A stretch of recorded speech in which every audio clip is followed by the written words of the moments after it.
What's up, friends? My name's Aaron Ciotti. Everybody calls me Ciotti. Welcome to Friday. Farty fart. Fresh Gear Friday. You were just watching the 2S rig. I told you I'd get it back together. Yo, I've been working like a mad dog over the last, 48 hours. I've gotten so much done, which is great because there's a lot to get done right now. There's all kinds of stuff. Really cool stuff going on. So this is good. Things are going well. Hold on. It's always nice when my brain cooperates and allows me to do good things. So yeah, you were just watching the 2S 75mm setup with Walksnail on the Zing 0803 19,000 kV motors. They are motor limited down a little bit. There is a yaw twitch going on, which could mean that this AIO has a bad gyro, or it could just be something weird with these motors. I got it a couple of times, and then I backed off the PIDs, and I didn't get it again. I only had time to fly that one battery, though. So yeah, I got to put a bunch more batteries through this. We'll fly one. I have two charged right now. We'll put a battery through this in the house, and see how much stuff I can break. Yeah, also going to plug this thing into Betaflight so that we can take a look around and see if there's anything weird going on. I think I'm also going to motor limit these down a little bit. It's got an awful lot of power right now, like more power than it kind of needs. So yeah, we're going to check this out and see if we can figure out what that twitch is. And yeah, it's looking good for this. I have OSD again. I should be able to start testing motors again. Thus far, I have run a couple of batteries on the T-Motor 1002 18,000 kV motors, and so far these are my favorite.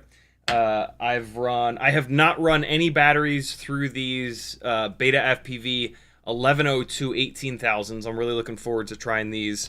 And then I ran a couple of batteries through a set of old school two-piece Bell red and black happy model 0802 19,000s. It was really decent on those old school motors. I could tell though that those motors would get a little hot and then they would lose performance, lose efficiency. This is a heavy rig. The Walksnail video system adds 6 to 7 grams, and it seems like from a lot of the testing that I've done, that amount of extra weight, an 802 is just not a big enough motor. It's just not a big enough heat sink, and it overheats, and when magnets overheat they lose efficiency and they lose magnetism, so you get less power and less efficiency. The other set of motors that I've tested are these sub 250 803 18,000s? 19,000s. So the same as what's on it, right? 803 19,000, but these sub 250 motors have a 1.5 millimeter motor shaft. These Zing 803 19,000s have a 1 millimeter motor shaft. What's interesting about that is with the 1 millimeter motor shaft, I can run the HQ ultralight bi-blades, 1.6 inch bi-blades. With this 1.5 millimeter motor shaft, the only propellers, well, the best propeller option are these Gemfan 1610 bi-blades. They are a stronger propeller, but they are a heavier propeller, which, you know, that's pretty common. And so, yeah, interesting differences between these two. I was not blown away by these sub 250 motors. I was pretty shocked by these Zing motors, how much power they had. I have to look at the motor limiting, though. I have a funny feeling that this is motor limited to 85% now, and when I was flying these, it was motor limited to 80%. So we'll see. But yeah, the AIO, there is, again, a working VTX on here, and I replaced the AIO. So yeah, the motor testing can continue on this thing. You got to give me a couple of days for that, though. But it's going to be worth it. We're going to figure this out and have an amazing 75 millimeter Walksnail freestyle rig. That's really what this is. It is, how do you get a durable, powerful freestyle rig with Walksnail that has half decent runtime?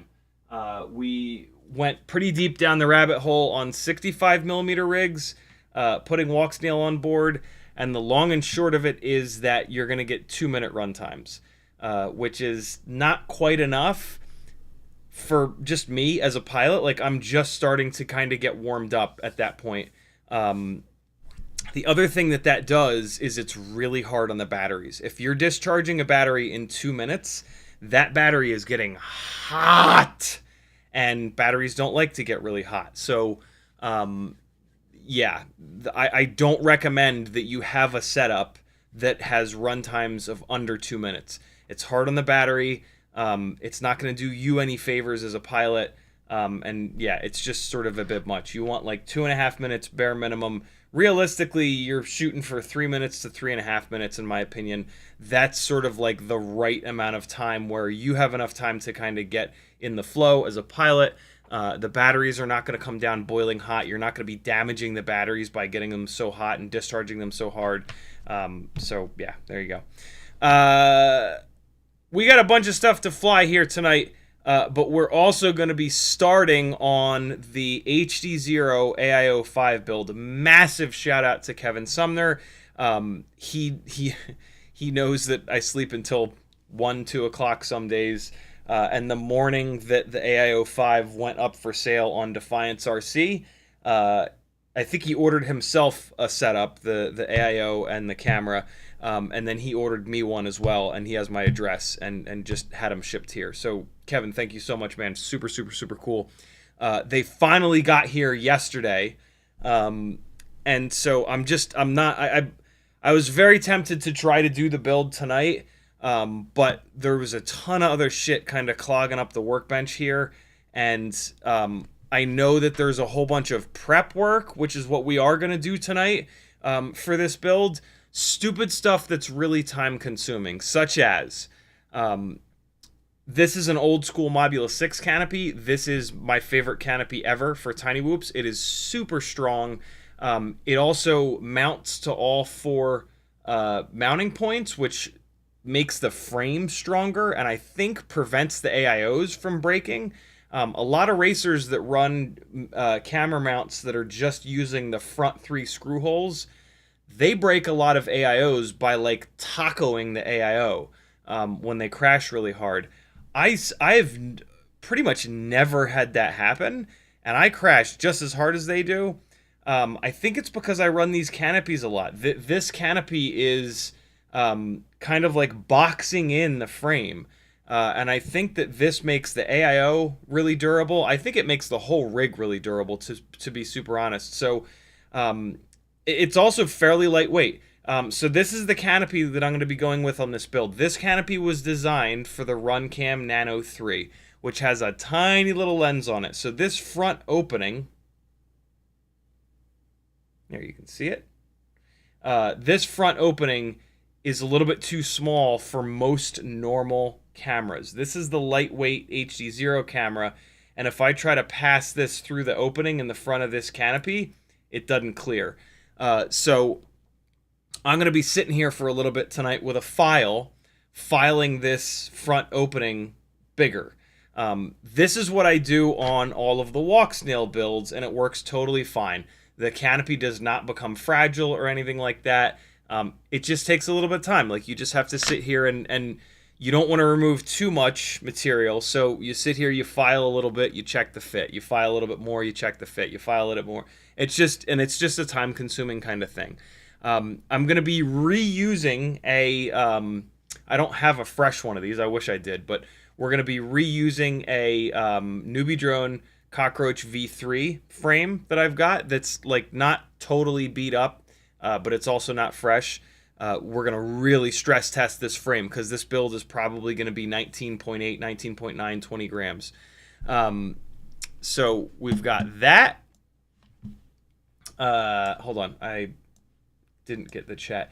Fusion Catalyst says, couldn't you unscrew the lens? Technically, yes, but the lens sits where the opening is. So, yeah. Also, you really don't want to unscrew lenses on these tiny little cameras. You'll have a really hard time getting it refocused. A lot of times you're going to put a lot of stress during that process on the connection between the base of the lens and the actual AIO that the camera is on. Also, a lot of times they have glued the lens threads. And so to unscrew the lens, you have to get in there with an X-Acto knife and like... Basically, unscrewing lenses on these little cameras usually leads to a broken camera. If you manage to not break the camera in the process of doing it, you wear a bunch of stuff down, and then you just kill the lifespan of that camera. It also opens you up to things like getting dust inside in between the lens and the sensor. There's all kinds of problems with doing it. I really don't recommend you do it. I've done it many times over the years, and more often than not, when I do it, that camera does not have much of a life left after that and fails in pretty short order. We're going to do a super lightweight antenna here just to try to get it down below 20 grams. At some point, I am going to put a micro V onto it, but I don't have any extras right now. So we'll put the absolute lightest weight possible antenna on it. This will also stress HDZero out. This is a bad antenna setup. This is a regular whip antenna that I've removed the ground plane from. By the way, I made a bunch of these. This only weighs 0.2 grams. I made a bunch of these, and they're going to be going up on the Etsy channel, the Etsy store. Lots more stuff is on the Etsy store. I'm putting stuff up every couple of days. Last night I put a ton of new stuff up there. There's actually a whole bunch of builds up there. So check it out. I'm going to shill for you guys in a minute. So yeah, we are going to use this crappy little antenna. I'm super interested to see what HDZero does with a crappy antenna. One of the complaints that I've had in the past when I've run HDZero, this was back in the days of like 25 milliwatts, 50 milliwatts being the max on HDZero. And one of my complaints was the signal strength was not great. And then that causes the crazy rainbow breakup, which I find the HDZero breakup to be a little bit harder to fly through than regular old analog breakup. HDZero does have nowadays VTXs that are powerful enough to get around that. I'll be super interested to see what it's like, what HDZero is like with a terrible antenna. And yeah, we'll really test the limits of the AIO 5, which is here. And I officially now have to believe that this is a real thing. Somehow, happymodel and HDZero took two 25 by 25 PCBs and combined them into one.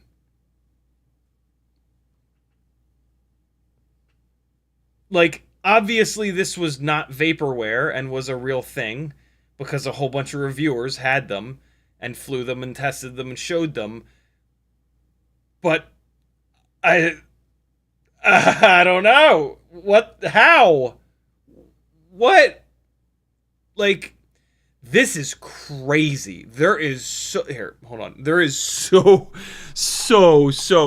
much going on in this thing. I have never seen an FPV component with this much stuff crammed onto it. This is wild. This is wildly impressive. How much is on this one board. And like, I just assumed that this would be like $150, $200. It's $99.99. Like, how? The previous HDZero Eco VTX was like $70 by itself. When you buy an AIO, they're like $40 or $50 or $60 or Christ, even $100 by themselves. How is this $99.99? Like, what? I don't get it. I don't understand how any of this has happened. happymodel and HDZero, congratulations. You have completely blown my tits off. I don't get it. I don't get it. I don't get how they've done this. This is proper innovation. Like, this is not like a fucking incremental step. This is a goddamn leap. Dave S says, but is it durable? Ryan Quellet checked the hours. Apparently HDZero, you do a little stick command and it'll tell you how many hours you have on your AIO.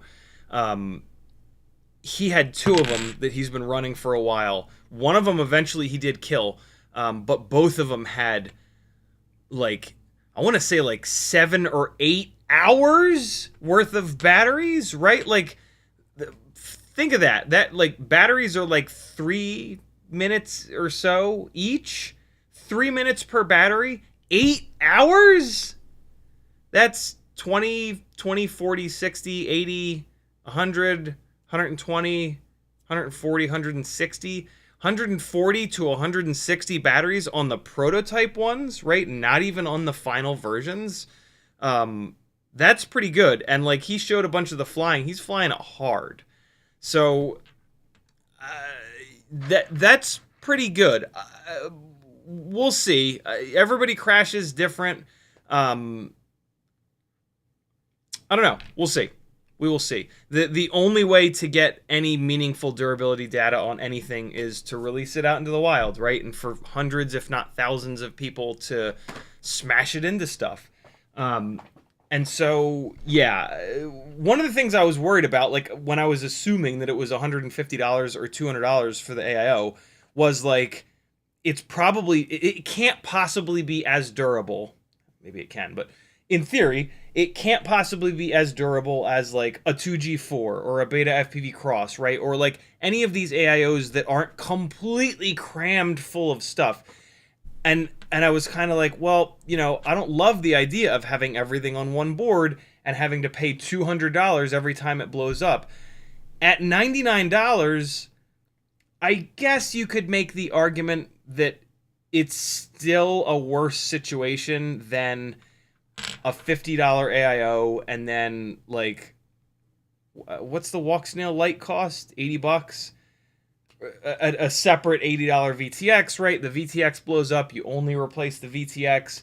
But like $100 for an AIO and a VTX, that is that's really good. That's a really, really, really good price. And the fact that this build, in theory, could be under $20, under 20 grams, like that's just, this is just crazy. Some of the other prep that we have to do is to solder on the motor plugs. So that's something that we're going to handle tonight. I want to have this build like ready to go for, I guess, Sunday's 3 o'clock Eastern live stream, where we can dive in and just get it done. And then I can figure out how to bind HDZero, update HDZero, all that jazz, right? So that, yeah, the next live stream I want to be getting this thing done and up in the air and flying a bunch of batteries with it. In the garage, I have another set of We Bleed FPV 0702 40,000 kV motors. Those are the motors that I'm going to go with on it. I am going to back them off a little bit. 40,000 kV is like funny as hell. Don't get me wrong, but it's an awful lot. So I'm going to throw like a 90% motor limit on them just to get them under control initially. Maybe I'll go back up to 100%, but we'll see. And then I have not flown a hot, like 19 to 20 gram build in a while. So I don't know what kV of motor I'm going to end up running on that thing, on this build. So we're going to try a couple different motors. We're going to try the 40,000s, the 36,000s, and probably even 32,000s to just sort of figure out, it's probably going to stay on 40,000s, to be honest, but I do want to give the lower kV motors a chance to, because I think at 20 grams, I think that run times are going to be a little bit limited.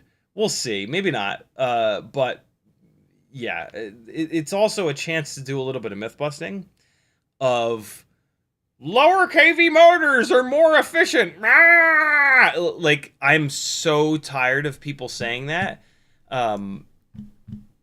It's not that easy. Like, you can't make that blanket statement, because for freestyle, it's just not true. And I'm going to show that. And what a perfect chance to show that with the HDZero rig, getting used to it, putting some crashes through it, right? Flying HDZero for the first time in literally years. So, yeah, that's sort of the main plan for tonight, is to prep this over here so that this rig is, like, ready to go. We're also going to, like I mentioned earlier, we're going to fly a bunch of stuff. I have a whole bunch of batteries charged because last night I went over to Patrick's and hung out with him for the first time in like months. He bought this amazing house, this amazing property. I hate the word property, but in this case it's the right word.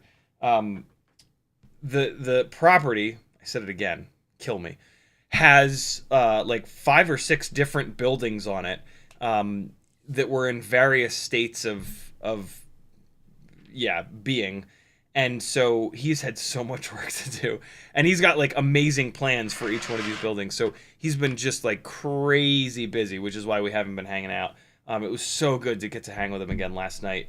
I got a whole bunch. It's a great spot to fly, so I got a whole bunch of stuff ready. I charged a ton of Tiny Whoop batteries, a bunch of 5-inch batteries, a bunch of Cinewhoop batteries, a bunch of Grinderino and Quadmula's F3 Siren split batteries. I was all excited, packed up a bunch of Tiny Whoops, put all my shit, and I made the unbelievable error of like not when you have like a process in place. I put this here, I put that there, I put my batteries in the bottom of my flight bag. Stick with that process, because when you change that process and you go, oh no, I'm going to put both of my Tiny Whoop cases in my flight bag so that my flight bag's a little bit lighter, and then my battery bag, I'll just grab it and throw it in the car. What do you think didn't make it into the car? So, yeah. That was a nice reminder of, like, when I've got a process, stick with that process, because if I don't, I'm gonna forget something, and it's just gonna be super annoying. And so yeah, I got there, I got all my shit ready, and then I went, "Where the fuck's the battery bag at?" And I went in the car, and it wasn't there. And I was like, I know where it is. It's right next to the charger. You jerk. So yeah, but I had everything ready. I was super excited. But it's alright. It was actually really good, like, to just hang out and bullshit and relax and whatnot. So yeah, we had a good time last night. I might go back on Monday, and we're gonna do some stuff. We're gonna chase some ATVs around and yeah, just do some fun stuff. So yeah, tonight I'm going to put the 2S 75mm Walksnail rig up in the air. See what we can destroy in the house. I'm also going to put the... Can you? Alright, it's fine. 1S Walksnail 75 Pro build up in the air. That'll be a really cool comparison between these two. This is actually heavier, and it's 1S. This is coming out of this frame. I'm going to fly like 3 or 4 more batteries on this. One or two inside, another few outside probably tomorrow, and then it's coming out of this frame. The Walksnail setup is 6 to 7 extra grams. This Meteor 75 Pro frame is another couple grams. The bigger propellers don't really weigh anything extra. This is just too heavy. This is just way too heavy at this point. Yes, it flies okay because of these 45mm bi-blade props being awesome, but the runtime is like well under 2 minutes because of how heavy this thing has gotten. We'll weigh it in a little bit. You'll be blown away. This makes less power and has significantly less runtime, and it's heavier than the 2S build. This 2S build does everything better than this. So this is silly. This needs to come out of this frame and get back into a regular old 75mm frame. So yeah, we'll fly both of these tonight. That'll be you will not believe the difference between these two. I've also got Eva dropped off the worse prototype. This is the Beta 65 Air prototype with a VTX that's kind of struggling. But it's been a while since I've flown a 65 Air, so we're going to put this guy up in the air. I think I might need to get this bound, but we're going to put it up in the air. The 32,000 kV rig is back. I have installed one of the very cool little Tiny Whoop LED battery leads onto this thing. Check this out, yo. When the battery is plugged in, there are 2 nice bright LEDs on the back of the 180 degree BT 2.0 battery lead. Very, very, very cool. I think this little setup is actually lighter than the really nice 180 degree Beta FPV BT 2.0 leads. And it still has good grip. You can grab it and unplug the battery really easily because of the PCB. So I think I'm going to start running these on everything. I think I'm going to move away from these guys. As much as I love them, yeah, this is just too cool. And you get that extra little LED on the back. So yeah, this 32,000 kV rig is back, and it's actually a little bit lighter weight now. I put it into a light AF frame because I noticed that I have finally managed to break another Cockroach 75 V3 frame, and I broke it in another different spot. Interestingly enough, it broke right back here. Apparently these ducts are just into goddamn structable, because for the second time now, I've broken one of these frames in like a really weird, awkward spot that I've never seen a Tiny Whoop frame break before. So yeah, it broke right there. It's totally flyable like this, but I have a bunch of these frames, so I figured I'd swap it out. These Cockroach V3 frames are unbelievably durable. This frame, this build had like 25 batteries put on it at Castle Crash, hammering it into the wood everywhere over and over and over and over again. And I mean, this frame has like probably hundreds of batteries around the house here on it. Incredibly durable. The Cockroach V3 and Light AF frames, as far as I'm concerned, are hands down the best Tiny Whoop frames. I know I say there's never a best, but yeah, they're just phenomenal.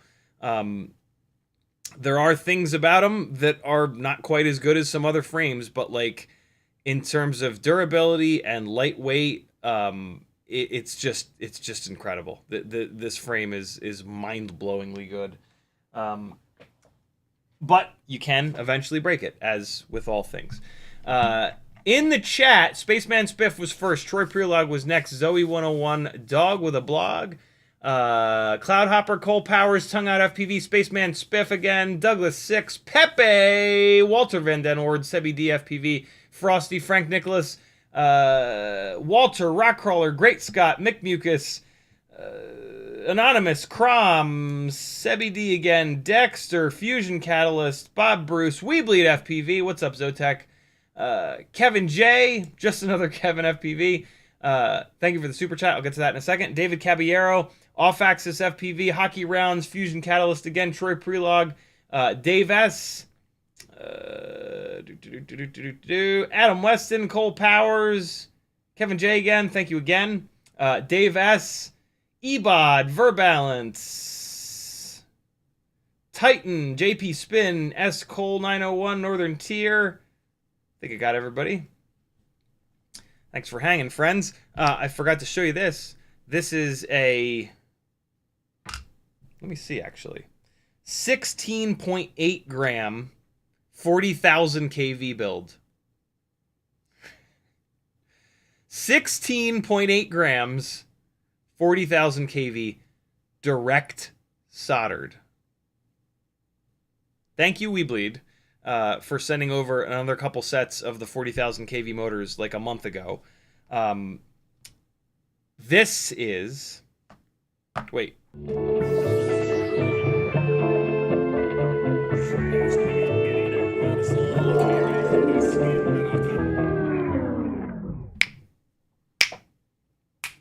I do this the whole time that's playing.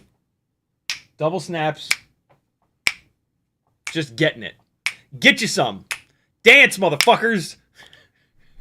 Too much. Thank you, Beta FPV, for sending me over a 5-in-1. Just the 5-in-1. They know by this point. They know that I'm going to do custom builds with stuff. They've actually been really cool with me lately. I've been very impressed with Beta FPV. Yeah, they're being very supportive. So that's super cool and much appreciated. I was just reminded of something though, that I used the Air 65. This is basically like an ultimate Air 65 in a way. And I'm using the Air 65 G-string canopy thing. And it puts a lot of pressure on the front and rear, mainly the rear mounting posts in the frame. And I have a way of really helping that. The Mobula 7 at one point ran these much longer screws, and I have some extras. And so whenever you have the what you're looking for is, if you've got one of these posts, see that rear post, see how it's tilted like that? This G-string canopy is trying to break that off right now. I don't want that to break off. Look at the front one in comparison. See how much more vertical it is? Also, think about when you crash inverted. Think about what's happening here. This gets pushed down, and it's trying to break those off. It's trying to break that front and that rear post off. Actually, it helps the rear post a little bit. But still, I'm going to put a longer screw in the back here, and that tends to help a ton. So, yeah, let me do that real quick before I sort of forget. But yeah, this is the Beta FPV 5-in-1. I'll finally get to try one out. And I figured, hey, what the hell? I've not usually, when I do the lighter weight builds, I'll put lower kV motors on them because they don't need the crazy kV motors. But what's better than a little clickbait? It's not clickbait because it's actually insane. What's better than an insane build, you know, for getting new people excited and or you guys excited? So I figured let's just build something silly. And this is certainly going... I have not flown this yet. I've not bound this. I've not plugged this into Betaflight. I was up until 6 a.m. last night just getting stuff done, and this is one of the things that I got done. I was very tempted to do this build on a live stream, but I think it'll be way more fun to fly a whole bunch of batteries through it on a live stream and just kind of talk about it. It's not a very confusing build, but yeah. So there will be a stream, maybe Monday night. Yeah, maybe Monday night. Ultimate Air 65 or something like that. CiottiFPV Ultimate Air 65. And we're going to talk about this and probably change some things. I've got the crappy antenna on it. Maybe by then I'll have an extra ORT Mini V. Also, I switched the camera out.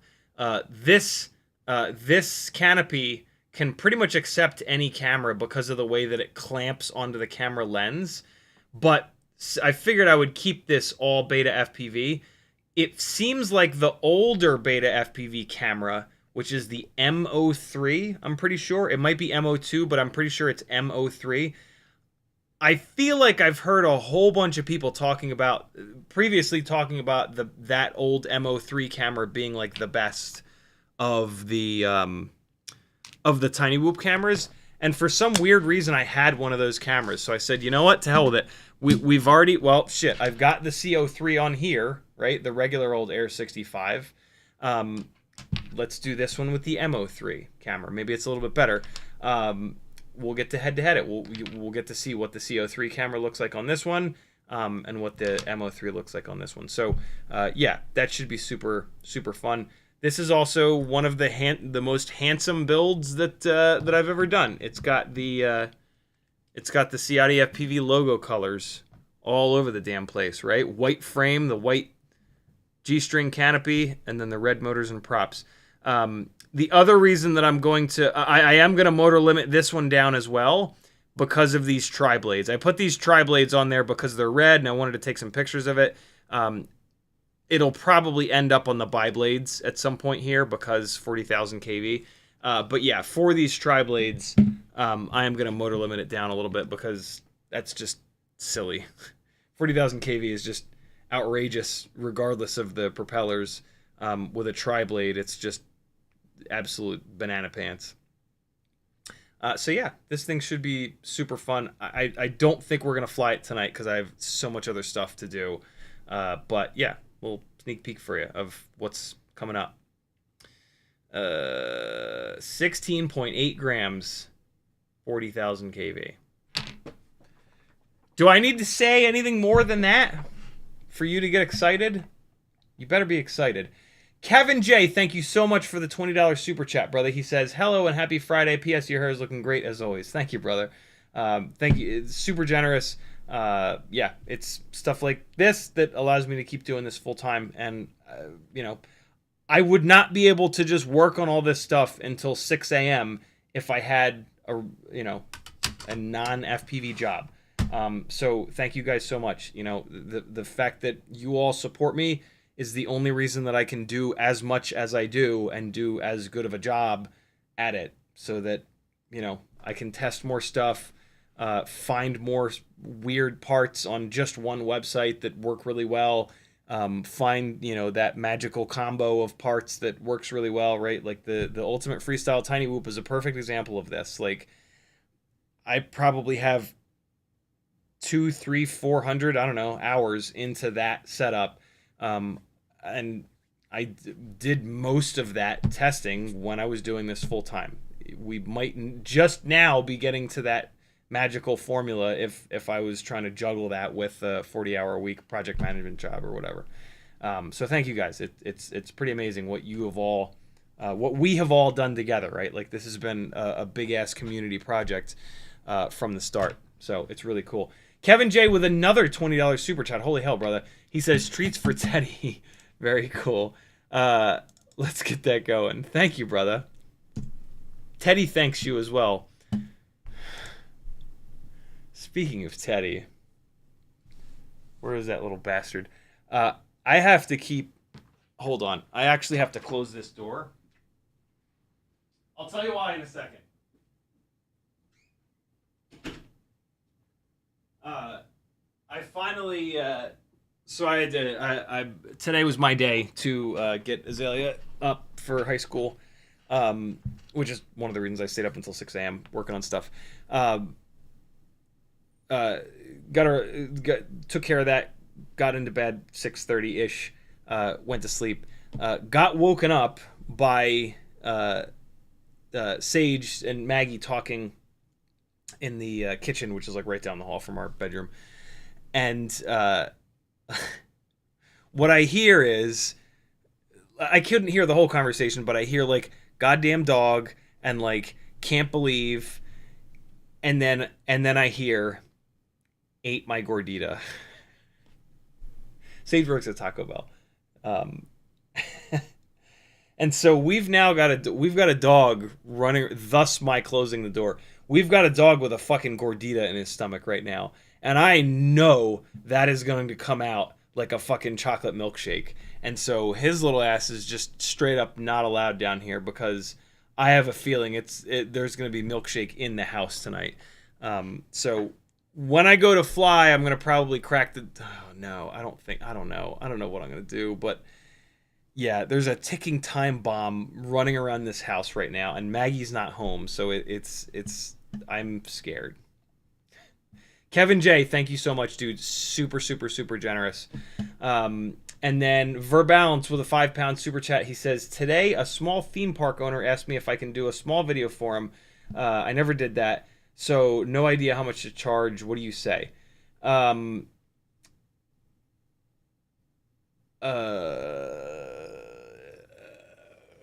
That's tough. I don't know where you're at as a pilot, Verbalance.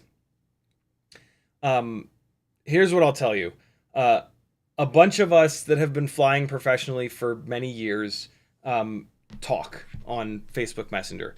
And a long time ago, we all kind of decided, look, let's not have a race to the bottom, between us at least. There has certainly been a race to the bottom, and there are tons of pilots doing FPV work for practically no money, and it has really fucked things up for the rest of us. But, you know, that... Welcome to America. But what we decided basically is that day rates are going to be are never going to go below 1,000. And those of us that actually care about not creating a race to the bottom and care about, you know, each other being able to actually do this full time have stuck to that. Most of the guys also will not do hourly work. I can't book enough gigs that are big enough to get day rate all the time.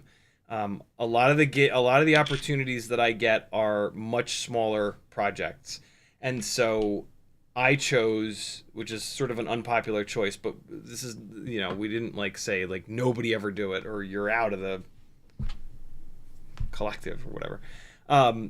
I do hourly stuff, but I don't do anything for less than, it depends on who it is, but like 400 to 500. There is a ton of setup involved in this, right? Like you're going to spend probably about 2 hours charging batteries, double checking everything. For the record, you need to be double checking everything. Like you do not go to a gig with something that you haven't flown in a month. Like everything should be tested before every single gig, as far as I'm concerned. And if there's any weirdness at all, like you got to deal with that shit, right? Like that's where you need to find that weirdness, because you just don't remember a lot of times. Like ideally, every single time you fly any one of these quads, if it does anything weird while it's flying, you make a note of that and you fix it when you get home.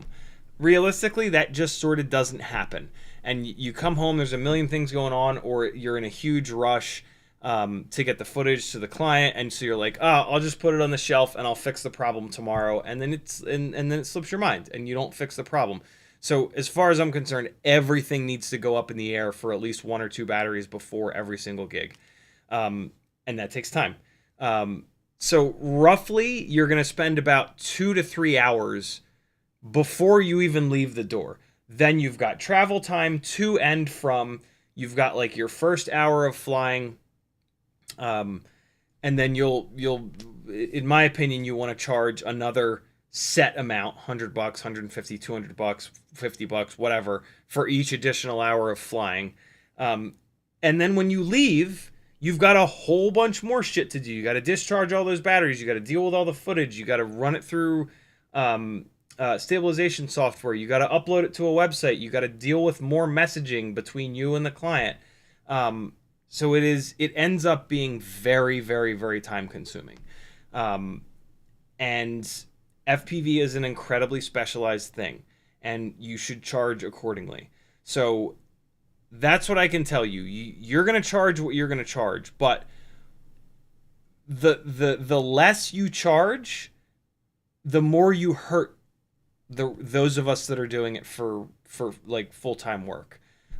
So like, do keep that in mind. And also, this is an extremely like skilled, extremely time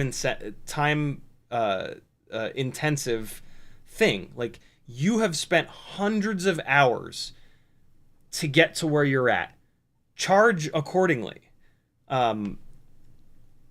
Your time is worth a lot more, and like, you're charging for all that time, right? Like, going to Taco Bell and spending 1 day learning how to run the register, and then running the register for $7 an hour, that's fine. You've got like no time invested, right? FPV is not that. FPV, you've got, right, it's skilled labor. You've got hundreds, if not thousands of hours invested. And yeah, if you don't charge for that, you're hurting yourself. The problem is some clients don't have the budget for that, and so it's really difficult, especially because flying is fun, and flying gigs is very fun. So it's super difficult for me to answer that question. But what I can tell you is that if you charge less than like the numbers that I'm telling you, and like, I am on the low end of that stuff. There are like, the bigger FPV pilots are charging $2 and $3 and $4 grand day rate. So I am certainly on the low end, but I'm sure that most of you hear those numbers and go, holy shit, that's a lot of money.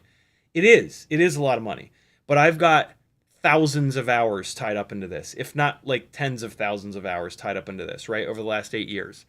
And I'm a guy that can do this safer than pretty much anybody else other than those sort of top guys. So like, my rates are actually a bargain.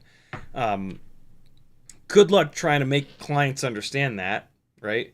They either get it or they don't. And unfortunately, more often than not, the smaller clients don't get it.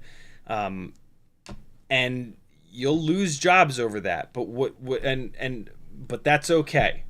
A client that does not have the budget for FPV, a lot of times is a client that's going to be a nightmare, and or they're not going to understand it. It's just not a great situation, and they're going to be a pain in the ass, and the clients that you charge less money for because they have less money, they end up taking more time. The clients that you hit them with your day rate and they're like, cool, let's do it. You go to those gigs, they know what it is, you have a blast, you get the hell out of there, you send them the footage, they love it, and that's it.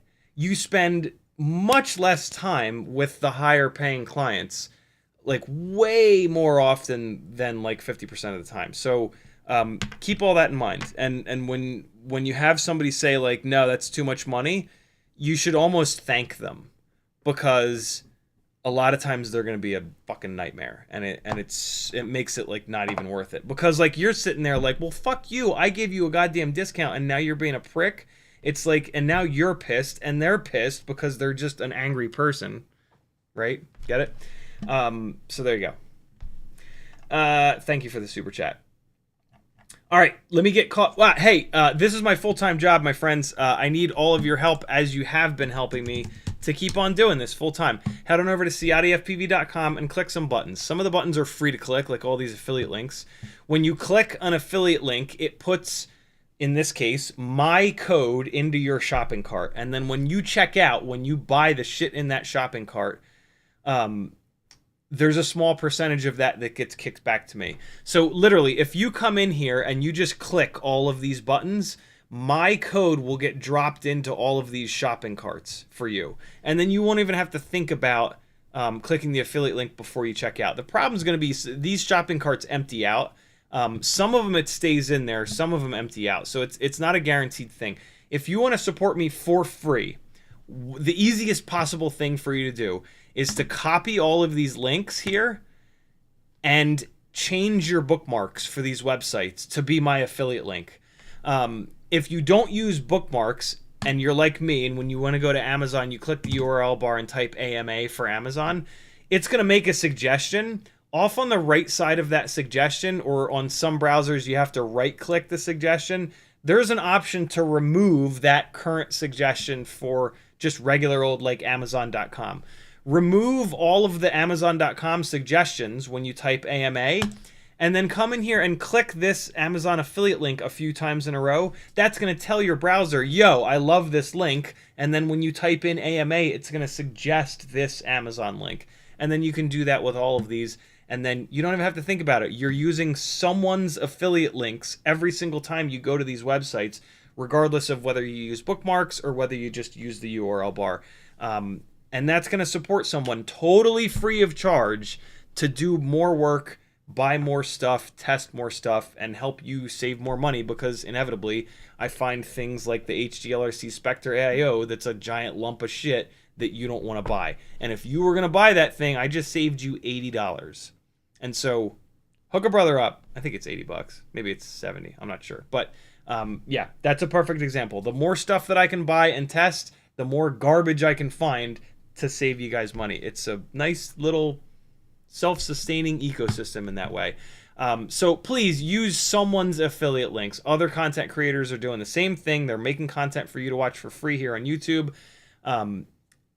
Use someone's affiliate links. Most websites have affiliate programs, so before you check out on a website, think about people making stuff for you to watch here on YouTube. Streaming schedule is here. It's probably wrong. Yep, Monday night still says 10 o'clock. I need to fix that. Patreon, if you have a couple of extra dollars, Patreon is going to get you all kinds of fun stuff, access to our community over on Discord, a whole bunch of unlisted stuff on YouTube that you're definitely going to dig, a couple of different Facebook groups, and if you get on the right tier, it's even going to enter you into giveaways that I do the first Monday of every month. So lots of cool stuff going on Patreon. You can jump on for as little as $3 a month. That's 10 cents a day.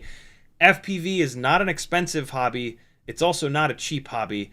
So you probably have 10 extra cents a day if you're into this hobby. Jumping onto the Patreon, same kind of deal. You're going to support me helping you not buy garbage, or buy good stuff so that you buy the best of X, Y, or Z. So again, it's going to come back to you, the couple of dollars that you throw my way, especially if you jump on the $5 or up tiers where you're going to get entered into giveaways. Eventually, when you win a giveaway, you're going to win like $50, $60, $70, $80 worth of stuff. That's going to cover your Patreon for many, many, many, many, many, many months. So do it. Help a brother out. Fiverr, if you want to work together with me, if you really want to learn a lot fast, we can schedule a one-on-one session for a half an hour or an hour. There are discounts if you want to do like a weekly session and really learn stuff, or bi-weekly. So yeah, if you really want to get good at flying, building, tuning, anything, take advantage of somebody with over 8 years of experience that's willing to distill that all down and give it to you in a one-on-one thing. I try to dump it all into these live streams, but then you've got to watch 10, 20, 30, 40, 50 hours to try to get all that stuff out of these live streams. We can do it in a one-on-one session in a half an hour or an hour, and you can get tons of info and save lots of money by not buying garbage and or just knowing what you're doing. Etsy has a ton of new stuff.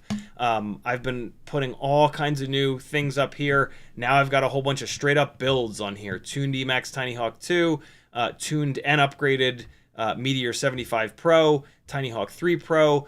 Here's that really cool little charger cell checker, BT 2.0 cell checker and charger all in one in a tiny little jib jab. Newbie Drone 03 conversion kit. For some strange reason, I have 3 of these Beta FPV 1103 11,000s. For the love of God, if you or anyone you know has a rig with these motors, buy these 3 for extra motors for yourself. Here's the little Beta FPV dongle thing for the boards that don't have the USB ports. Old school Happy Model 802 20,000 kV, not 19,000, 20,000. And all kinds of other really cool stuff. RC and Power Wasp Majors that are fresh, brand new. Access Flying HD box. Lots and lots and lots of good stuff going on here on Etsy. Buy a couple of stickers. That's how you can really support me. Yeah, lots of good stuff. And I've got like a whole coffee table worth of stuff that I still need to take pictures of and list. So yeah, get on my Etsy store. Lots of cool stuff already on there and lots more stuff coming. And then Teespring has some really fun shirts and whatnot. This is not one of mine. This is actually an old school Super Deluxe shirt, FPV Army. Shout out to Super Deluxe. Love that guy. So there you go, friends. That's how you support me. In the chat, if you want to talk directly to me, type CiottiFPV, no spaces, or do a super chat. Rockcrawler tagged me and said, hey, Zoe 101 Dog with a Blog says, I swear in those bouts of mania, it feels like you're superhuman sometimes. It does indeed. Boy, if I could only stay in mania all the time. Although it just wouldn't work like that. I would burn out and explode. It's very difficult to find things that are good about major depressive disorder. But admittedly, with enough talk therapy, you will realize that without the depression, you would burn out on stuff much faster, and your body would physically burn out. Depression is there as a release valve of like, dude, take it easy. Like you'll tend to notice that people with depression are usually people that don't know how to stop. They get into stuff and they just go and go and go and go and go. And when you're 23 years old, you can do that. When you're 43 years old, you can't do that. Your brain doesn't have it in it. Your body doesn't have it in it. It just doesn't work like that. And so, yeah, the swings of depression are incredibly difficult to deal with. There's a specific type of depression where it's really nasty, which I luckily do not have. But most depression has these peaks and valleys. And yeah, when you're Jamie Ann described it perfectly at one point. And we were talking about it, and she's like, yeah, I'm really fun to be around when I'm in mania. And I was like, yeah, that's it. That is pretty much it right there. Like, you are the most fun person to be around when you're in those periods. But unfortunately, you can't be like that forever. So one of the things that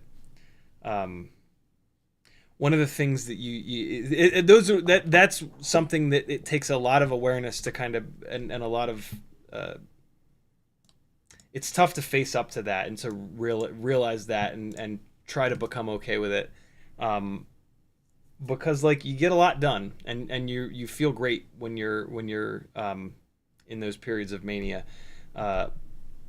It's very difficult to have to be in those periods, but this is the lifelong thing with mental illness, is that you have to like stop. You have to stop yourself and just like stop working and go and just lay down and just watch TV and do other things that you enjoy that are not so stressful.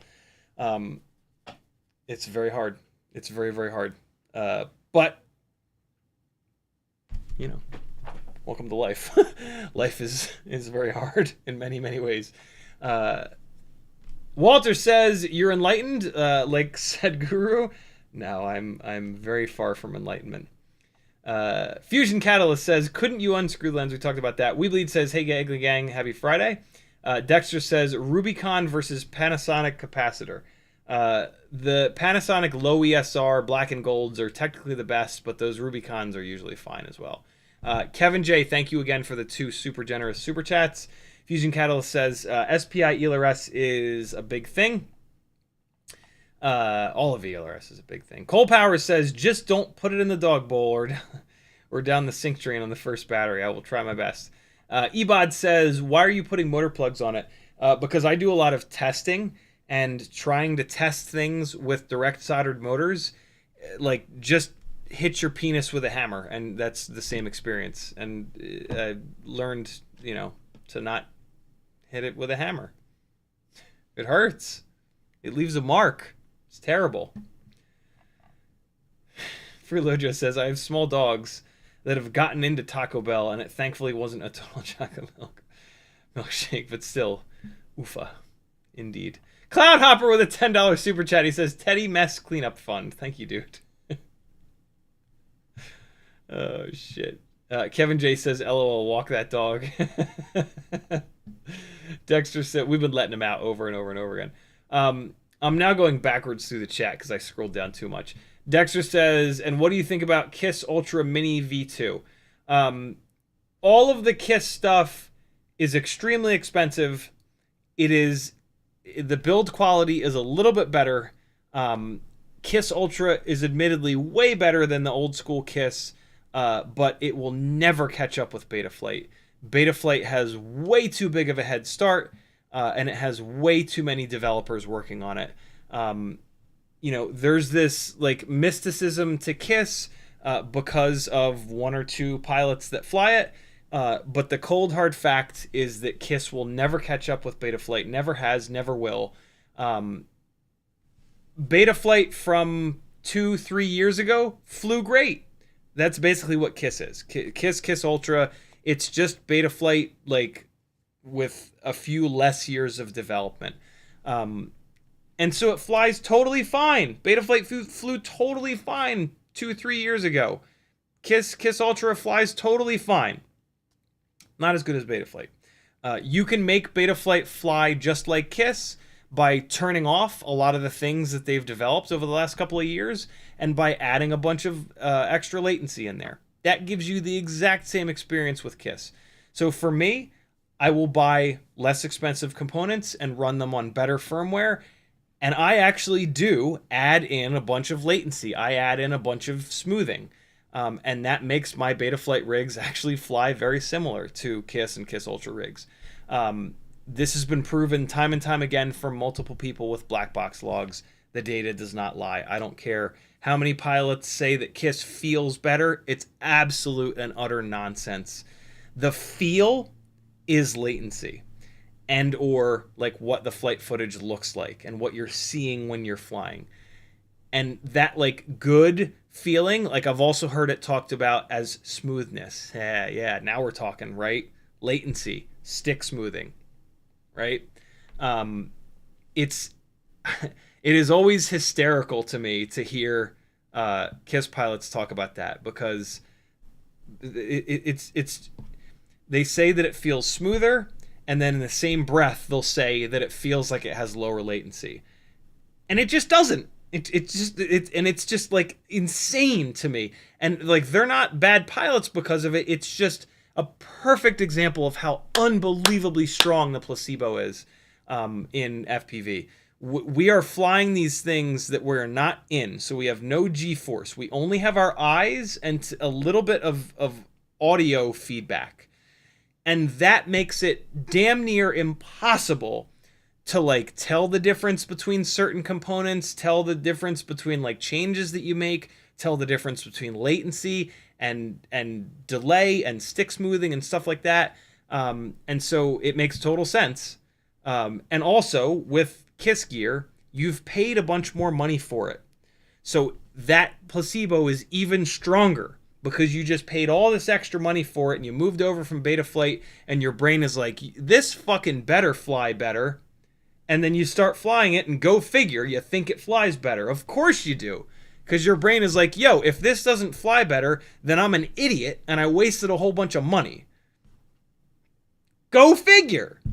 Your brain is going to make it seem like it flies better. What's really funny is a lot of those KISS pilots will eventually go back to Betaflight and go, oh, they'll get the benefits of actual lower latency.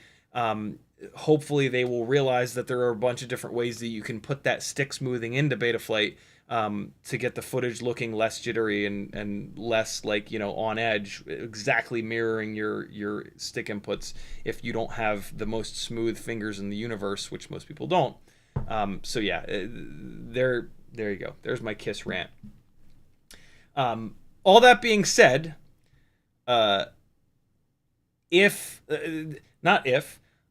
flying the gear that potentially your favorite pilot flies, that could give you a sense of confidence that does actually make you fly better, right? Welcome to psychology. Our brain is a really interesting thing. So sure, but I've never heard anyone call that out. Never, ever. It's always, oh yeah, this is definitely better. Oh yeah, this definitely has lower latency. Pull up any of the black box logs that people have head-to-headed KISS versus Betaflight. It never has and probably never will have lower latency. It just doesn't. It's just a fact. You know, data doesn't lie. So there you go. Dexter says, why are you only using 3 screws on the QAV Pro 2.5-inch motors? Save a little bit of weight. That rig is all about efficiency. And yeah, you don't need the 4th screw. On bashers, I'll run 4 screws on the motors, but everything else I'll leave a screw off. Brains McBean says, you mean CO1 or CO2? I forget, to be totally honest, but the new Beta 65 Air camera is CO3, and I don't love it. I have this older Beta FPV camera that is not as tall, and I thought it was MO2. Maybe it's CO2. I think maybe M is the designation for their VTX. I don't know. It's the older Beta FPV camera. We'll compare it and see what's what. I don't know if we'll have time to do that tonight, though. We'll see.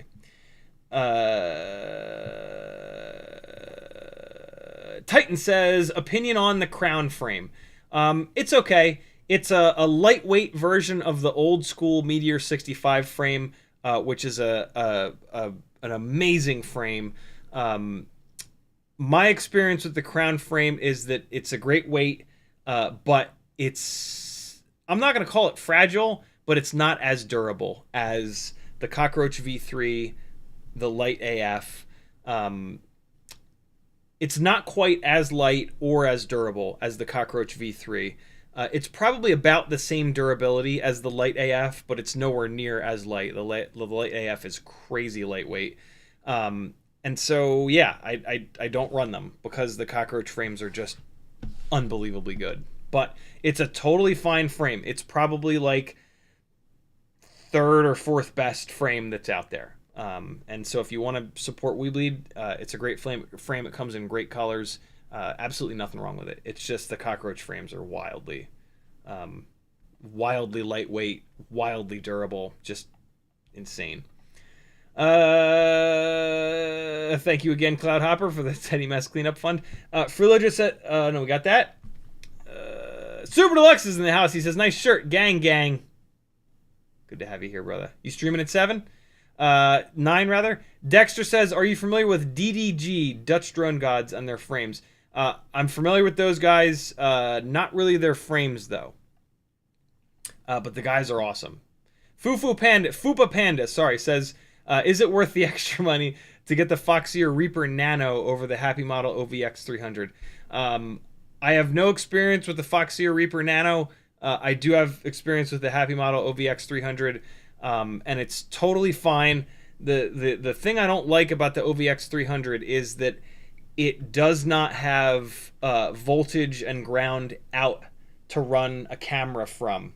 And so you got to make sure that your AIO has a set of pads to power your VTX and then another set of pads to power your camera, or else you're going to have to solder wires on top of each other, which is just annoying as hell. Some of the other little tiny VTXs, like the Pro 32 Nano, as much as I try to get away from TBS, the Pro 32 Nano has a set of pads to power your camera from, which just makes the install a lot easier. So yeah, the happymodel OVX 300, it performs totally fine, but it's the install is potentially a little bit more difficult. Outset FPV says, I was told to tell you to get it together or you'll be banned from your own chat again. What? What does that mean? Hopefully you know who would say that. No, I don't know who would say that. What? Walter says, Confucius said the saddest people are the funniest. It's like that. A lot of the press often too, but I think I'm funny, but I'm not so. Sure you are, Walter. You're plenty funny. Dexter says, DDG claims that 1204 to 1207 are better for cinematic shots on 2.5-inch Cinewhoops plus HQ 2.5 by 2 by 3. Work better than a Zohr 2540, but it's a bit slower but less vibrations. Interesting. Those guys certainly know what they're doing. 2.5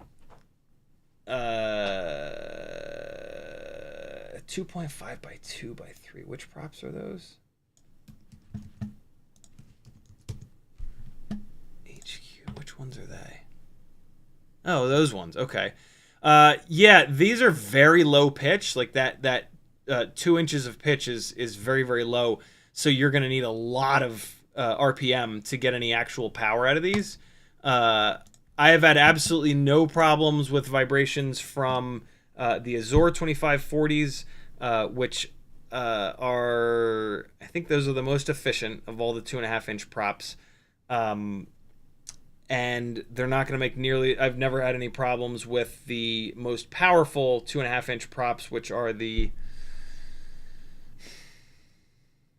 Christ, I forget how it goes now, but the Zohr 2540s are awesome.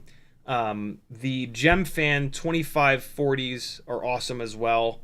And then there's an Emax. The Emax Rush 2.5-inch prop is also great. All three of those propellers make significantly more power than those HQs. And I have not had any problems with vibrations on any of them. So, yeah. But it depends on the frame. You know, I have these in box frames, which are unbelievably sturdy because it's boxed in. On a regular frame with an arm with an arm that's connected here, and then the arm is just hanging out in the world where it can vibrate and move all over the place. Having a better balanced propeller becomes more important in that scenario. So maybe on their frame, they're running into that as an issue. I don't know. But yeah, those HQ props don't have enough pitch for what I'm trying to do. So Martin Tanley says, any love for the Lux? What's the Lux, Martin? Ebod says, why do you try to get away from TBS? Their stuff is just getting old. Like they haven't really innovated in a long time. There are better control links. There are better, there are better options than most of their stuff. I also don't appreciate how Trappy has treated Joshua Bardwell in the past, to be totally honest. The guy seems like a dick, and he's acted like a dick publicly on many occasions. And so, yeah, I don't support people that act like assholes, especially towards other human beings, right? Like, you can act like an asshole if it doesn't affect other human beings for no reason, right? But when you act like an asshole and it negatively affects other people that don't deserve to be treated like an asshole, like that's a big problem for me. And so, yeah. Couple different reasons. Am I caught up on chat? Holy crap, I'm caught up on chat. Look at me go. All right, friends. Let's do some stuff. There are a million batteries here that are charged and it is bad to leave batteries charged. So let's fly a bunch of these down. This is the 1S Walksnail build. I don't like it in this frame, but I do want to put a couple more batteries through it in this frame before I take it out of this frame forever. So we might as well put one through it inside the house for you all to watch live.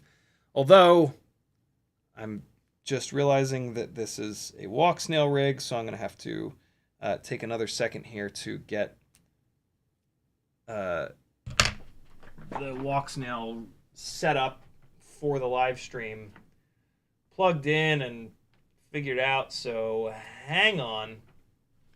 That's that. It's not too bad, but it just takes a second. All right, we got that.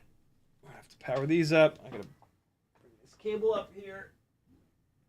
And let's move that out of the way there. Okay, cable comes up to goggles. And then I gotta figure something out in OBS real quick. All right, so we are plugged in. Let's get a transmitter on my lap as well. Let's come over here. And, whoops. We are going to turn on the, there we go. HDVTX. All right, cool. That should be good. This should pop up in a second. All right, so this is a Beta FPV Cross AIO with Walksnail light and Beta FPV 1102 22,000 kV motors, the new HQ 45mm bi-blade props. That's it. That's the build. Mobula 6 canopy opened up for the camera. You might get some dropouts here or there. Be as patient as you possibly can. It should come back quick. It's this cable. This cable, the USB part of this cable is into the goggles is not great. And so yeah, if it drops out, it should reconnect pretty quick. Here we go. Big fat Walksnail rig. Big fat Walksnail 1S rig. Wow, it is a jittery mess right now. What is happening? Hold on. Whoa, what is it doing?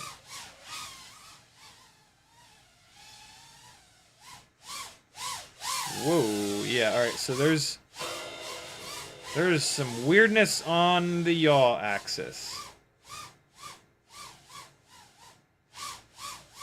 I did not notice this when I was flying it outside. I just got rejected hard from this gate over here. Hey! Oh boy. Hover point is high on this.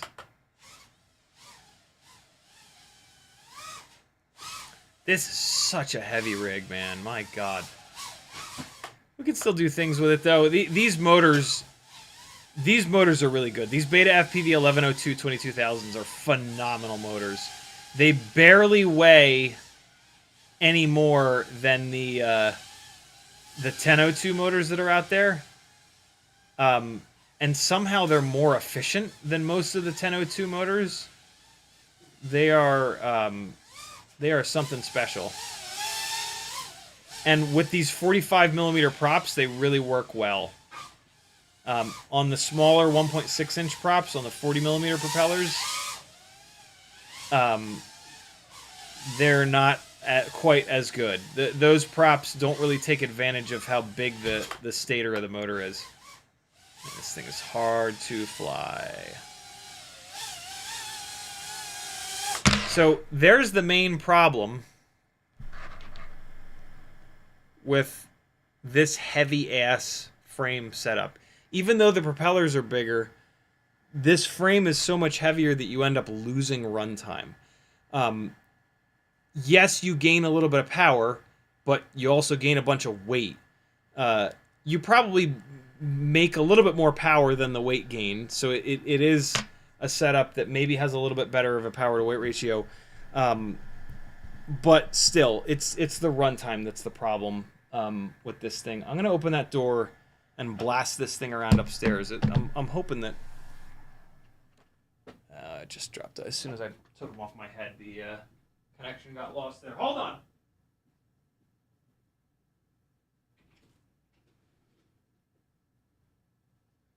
I'm just going to keep this door open while we're flying here, I think. Oh, man, it did not come back up. What are these goggles doing? Can you please work? Goggles, please. I can't believe I'm going to have to find a fourth long USB-C to HDMI cable for these goddamn goggles. This is the same. It's just the same thing keeps happening. Like, after plugging and unplugging the cable into the goggles a bunch of times, the USB-C starts to disconnect like this when I move my head around. So I gotta be like super still. All right, here we go. Another quick battery. We're gonna go upstairs though. Hey. Let's do it. Let's get up there while the battery's still fresh. That's kind of the other thing. This heavy of a rig really hammers on these batteries. And so you get like 30 seconds of good power, and then the rest of the battery, it's like noticeably saggy. I don't think Maggie's home. And there's this weird jitter thing going on. That's kind of new. It's not... Oh, God, it's so hard to do that with something this big. Yeah, that jitter thing is new. I don't know what's going on there. Man, it is hard. Like, in here, I gotta really push it around to keep it from washing out like that.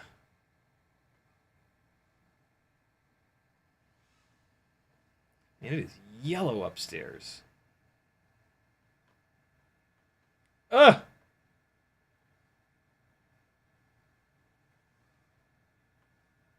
Ah, I caught it. Oh. Ooh. That one hurt. Where's the dog?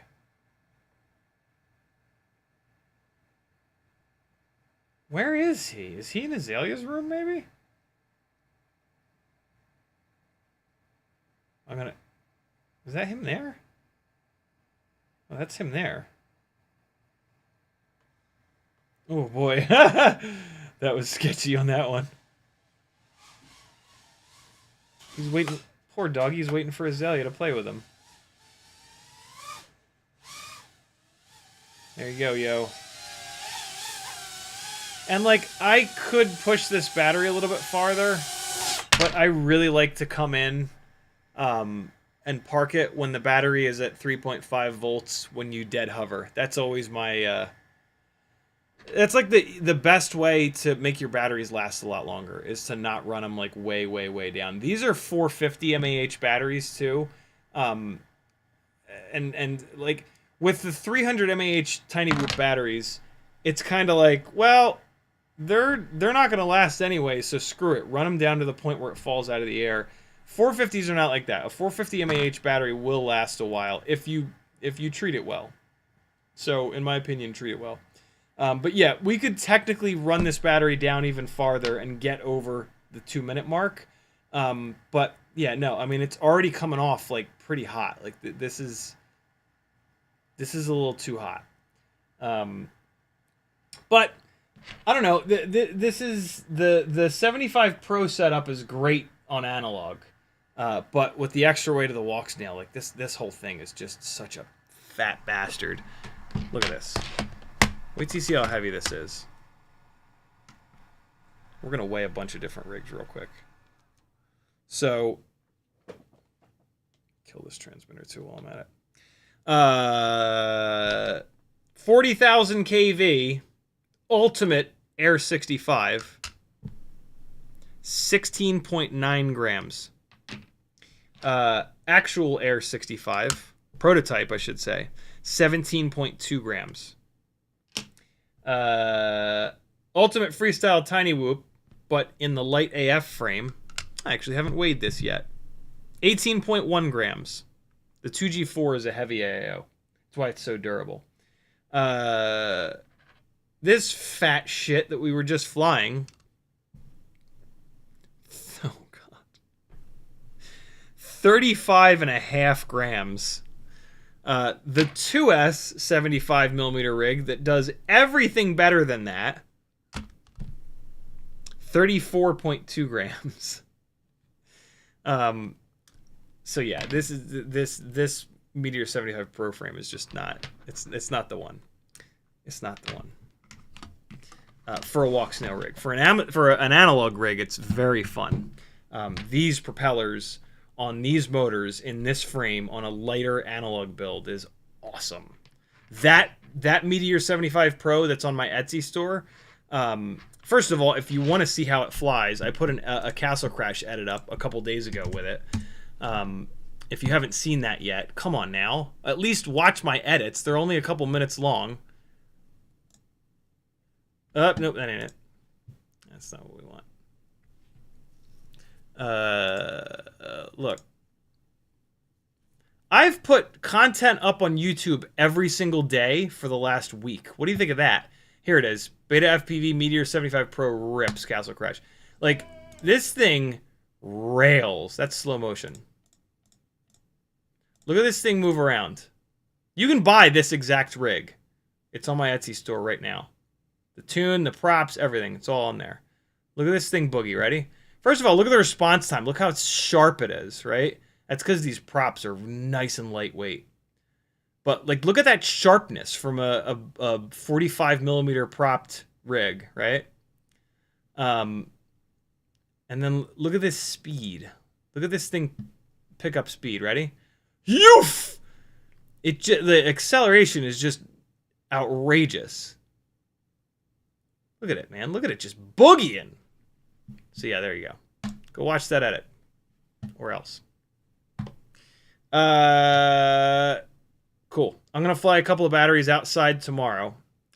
And that's it. Walter says he left because of the yellow flever that's hanging.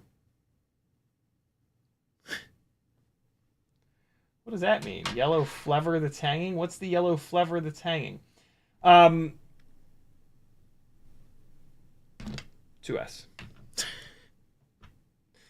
2S 75 with these iFlight. Hold on. I want to put this into Betaflight real quick and take a look at the motor limiting. I'll just do it in the OSD. I'll do it in the OSD. It'll be fine. All right, 2S in the house. What could possibly go wrong? Everything? Oh, yeah, you're right. All the things. There we go. This is on Zing old school motors. Zing 0803 19,000 kV motors. And I'm going to check the... I'm going to check to see what the motor limiting is before I take off. 19,000 kV on 2S is a bit too much. But motor limiting is the greatest thing ever.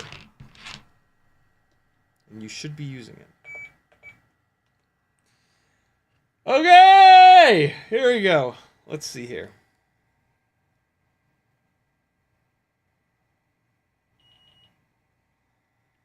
Alright.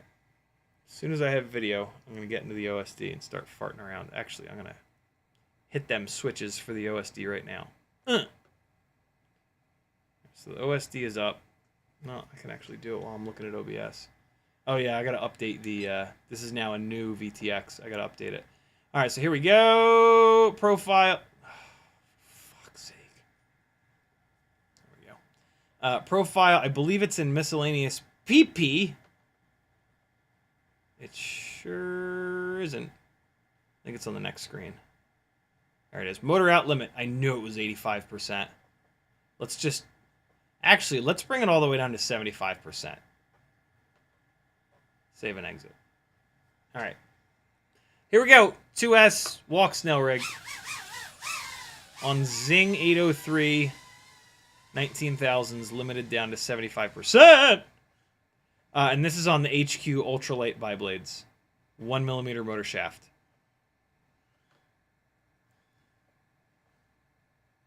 See the difference? This rig has also had practically no tuning. That other rig has been tuned quite a bit. Oh, shit. It is a freestyle rig. I try really hard not to crash this thing. There's a chance that the battery is dangling. Nah, we're good. If you wiggle a rig back and forth like this, and it's still sharp like that, the battery is probably not dangling. The next thing you can do is pump the throttle. And as long as it doesn't, like, drop its ass or drop its nose, then the battery is still somewhat in the middle of the frame. Let me make sure you guys still have video. You do. All right, cool.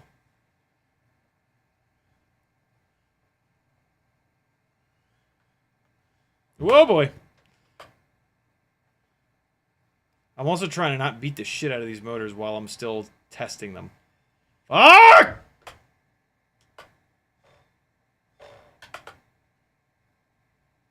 Things are not going well for these poor motors.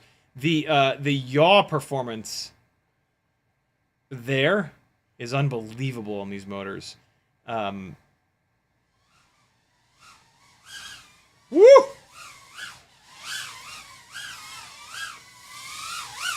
Listen to this thing. It's chaos. Hey, no! I hit the cowbell. No. No. Let me out.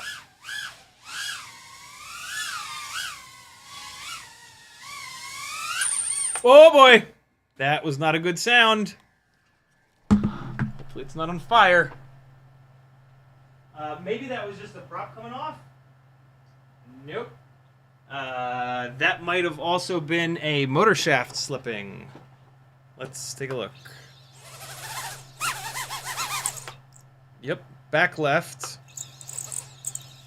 Oh yeah, back left is upset. What are you upset about, little buddy? Are you slipping, motor shaft? No. What's it doing that for? That is a weird sound.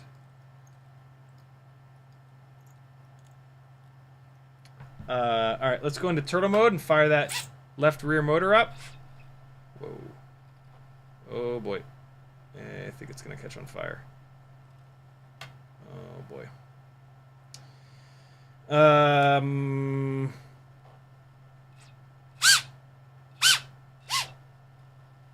Well,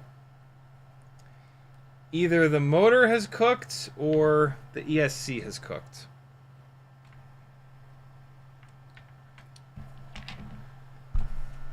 Oh my god, this is the most unreliable rig I think I've ever built. Oh my god. Well.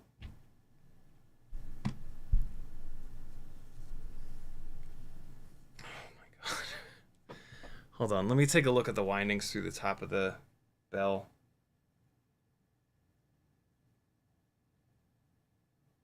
I might be able to figure out what's going on with a quick visual.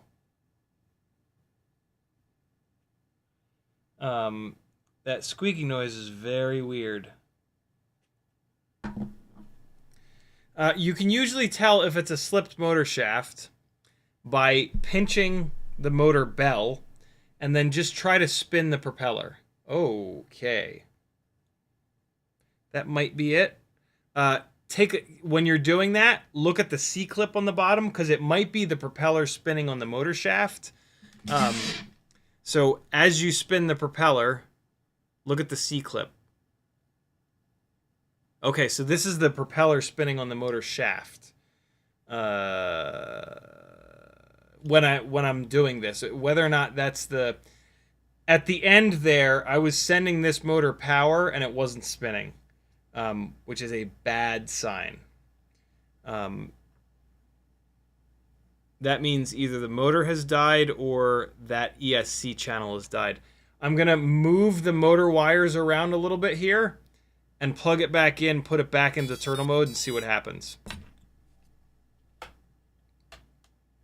All right, turtle mode, left rear motor. It's spinning again. Man, is it making a weird noise, though?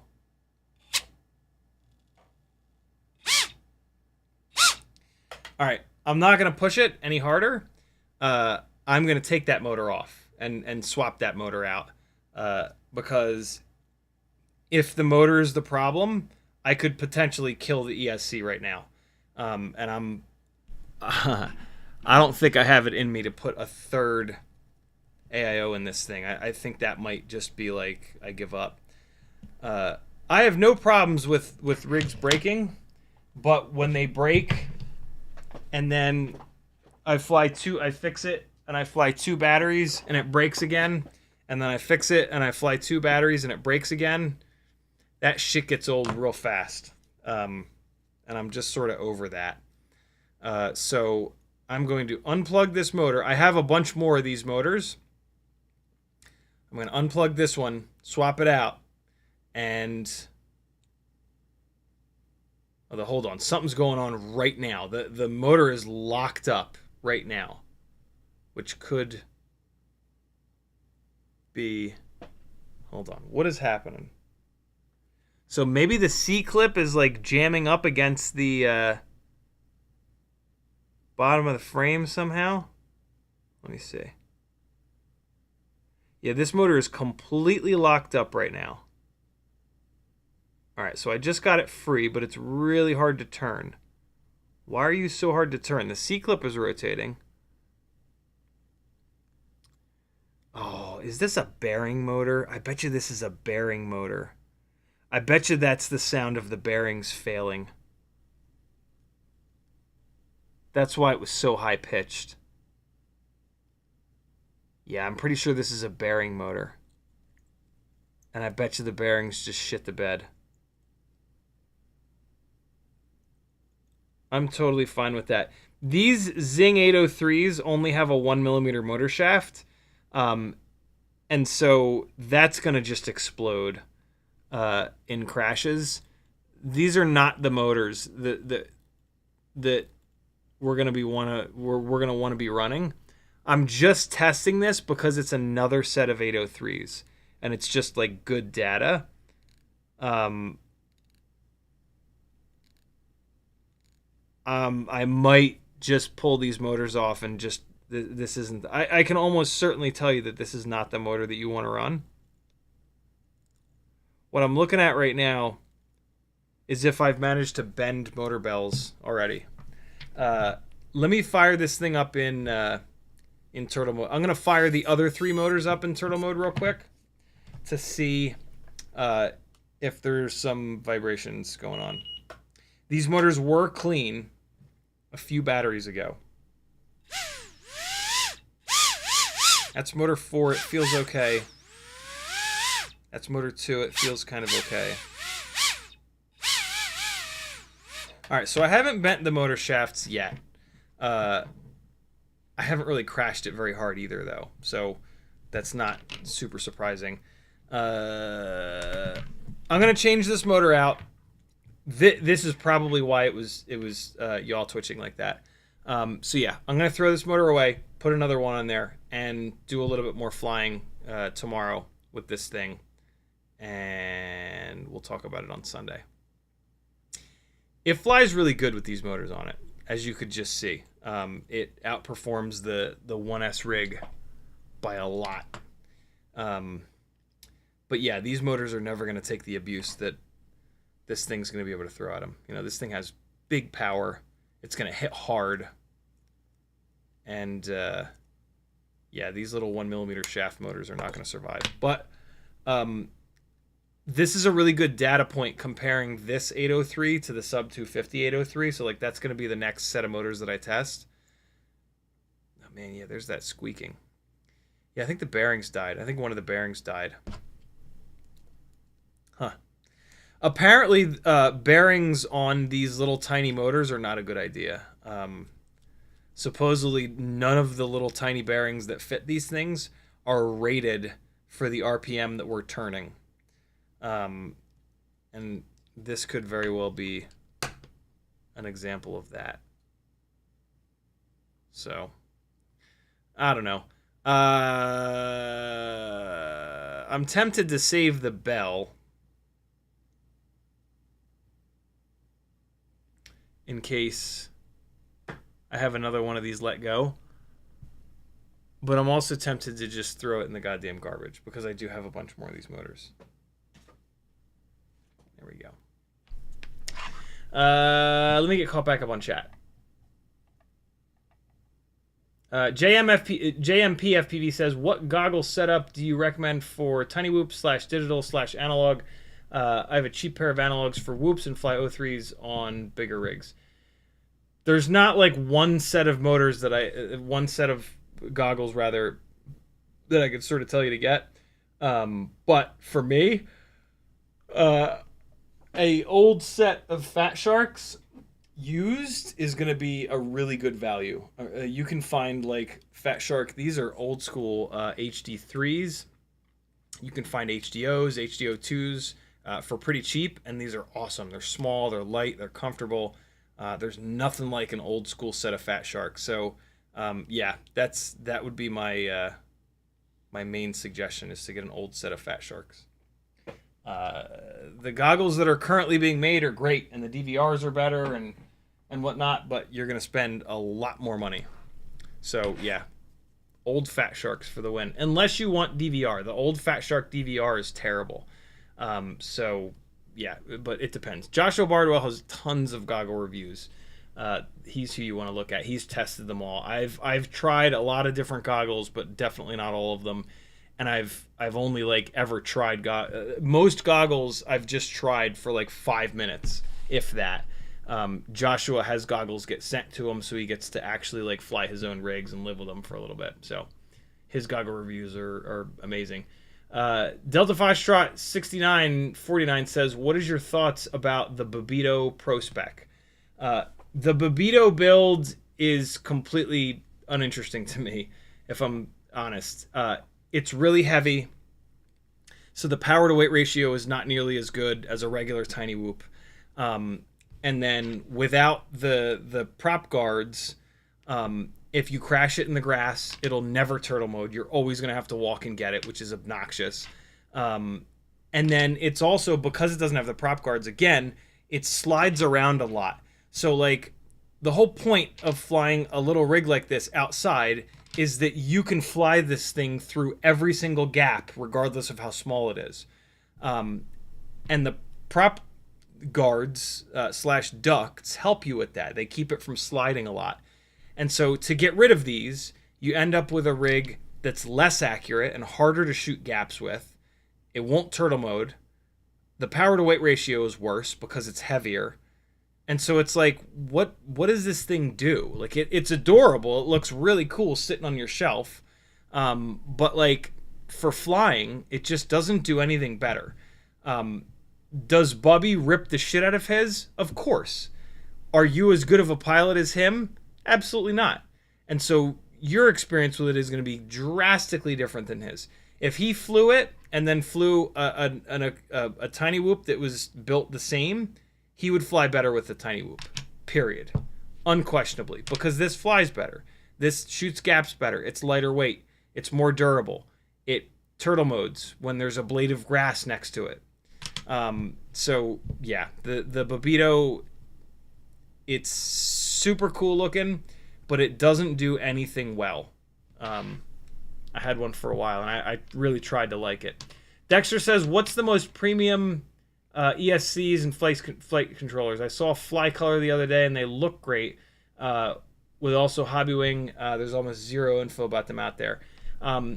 Fly Color is definitely not the most premium. Supposedly they're pretty good though. I think Brandon's Baked Beans was telling me at one point that Fly Color stuff is pretty good. The most premium is Acon, but they're really hard to find. They make T-Motor's more expensive stuff, so like the expensive T-Motor electronics are really nice because they're made by Acon. Hobbywing is technically pretty premium stuff. I've had terrible luck with it. As have many other people that are not sponsored by Hobbywing. Yeah, that's about it. There isn't much premium stuff out there. which makes sense because we smash these things into metal poles and brick walls and whatnot. So, yeah. FPV Luke says, late to the party. Hope everybody having a great stream so far. Loon187 says, back from the dead. Also, missed my newbie drone. I had still running Meteor 65. Need new batteries for it. It's been a minute. I remember you, Loon. Tiny whooping is completely different now. It is so much better. It's wild. JMP FPV says, thanks. You're certainly welcome. All right, cool. This is the battery that I ran down, I believe. Let me just double check. Good to go. 3.8. It bounced back to 3.8, which is perfect because now I don't have to storage charge it. That's why I like to land at 3.5 volts at a hover. The batteries end up bouncing up to storage voltage. And that's like best case scenario, right? Because then you don't have to storage voltage charge them, which is insane, and nobody ever does constantly. But yeah, there you go. Well, I did this stream kind of backwards. I should have been working on the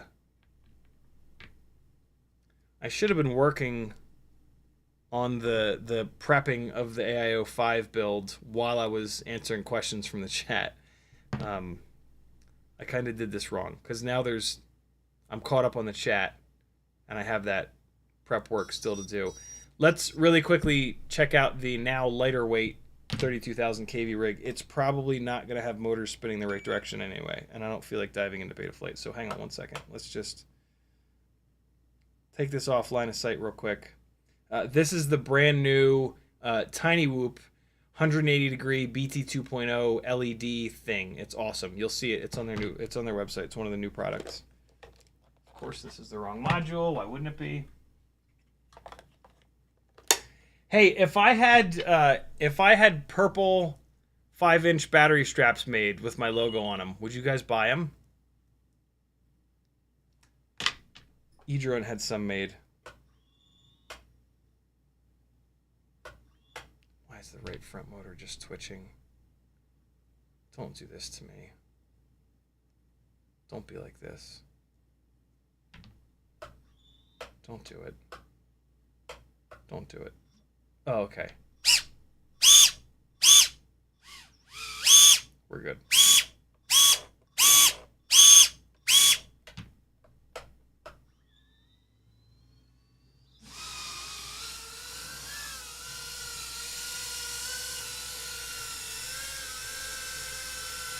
Ready?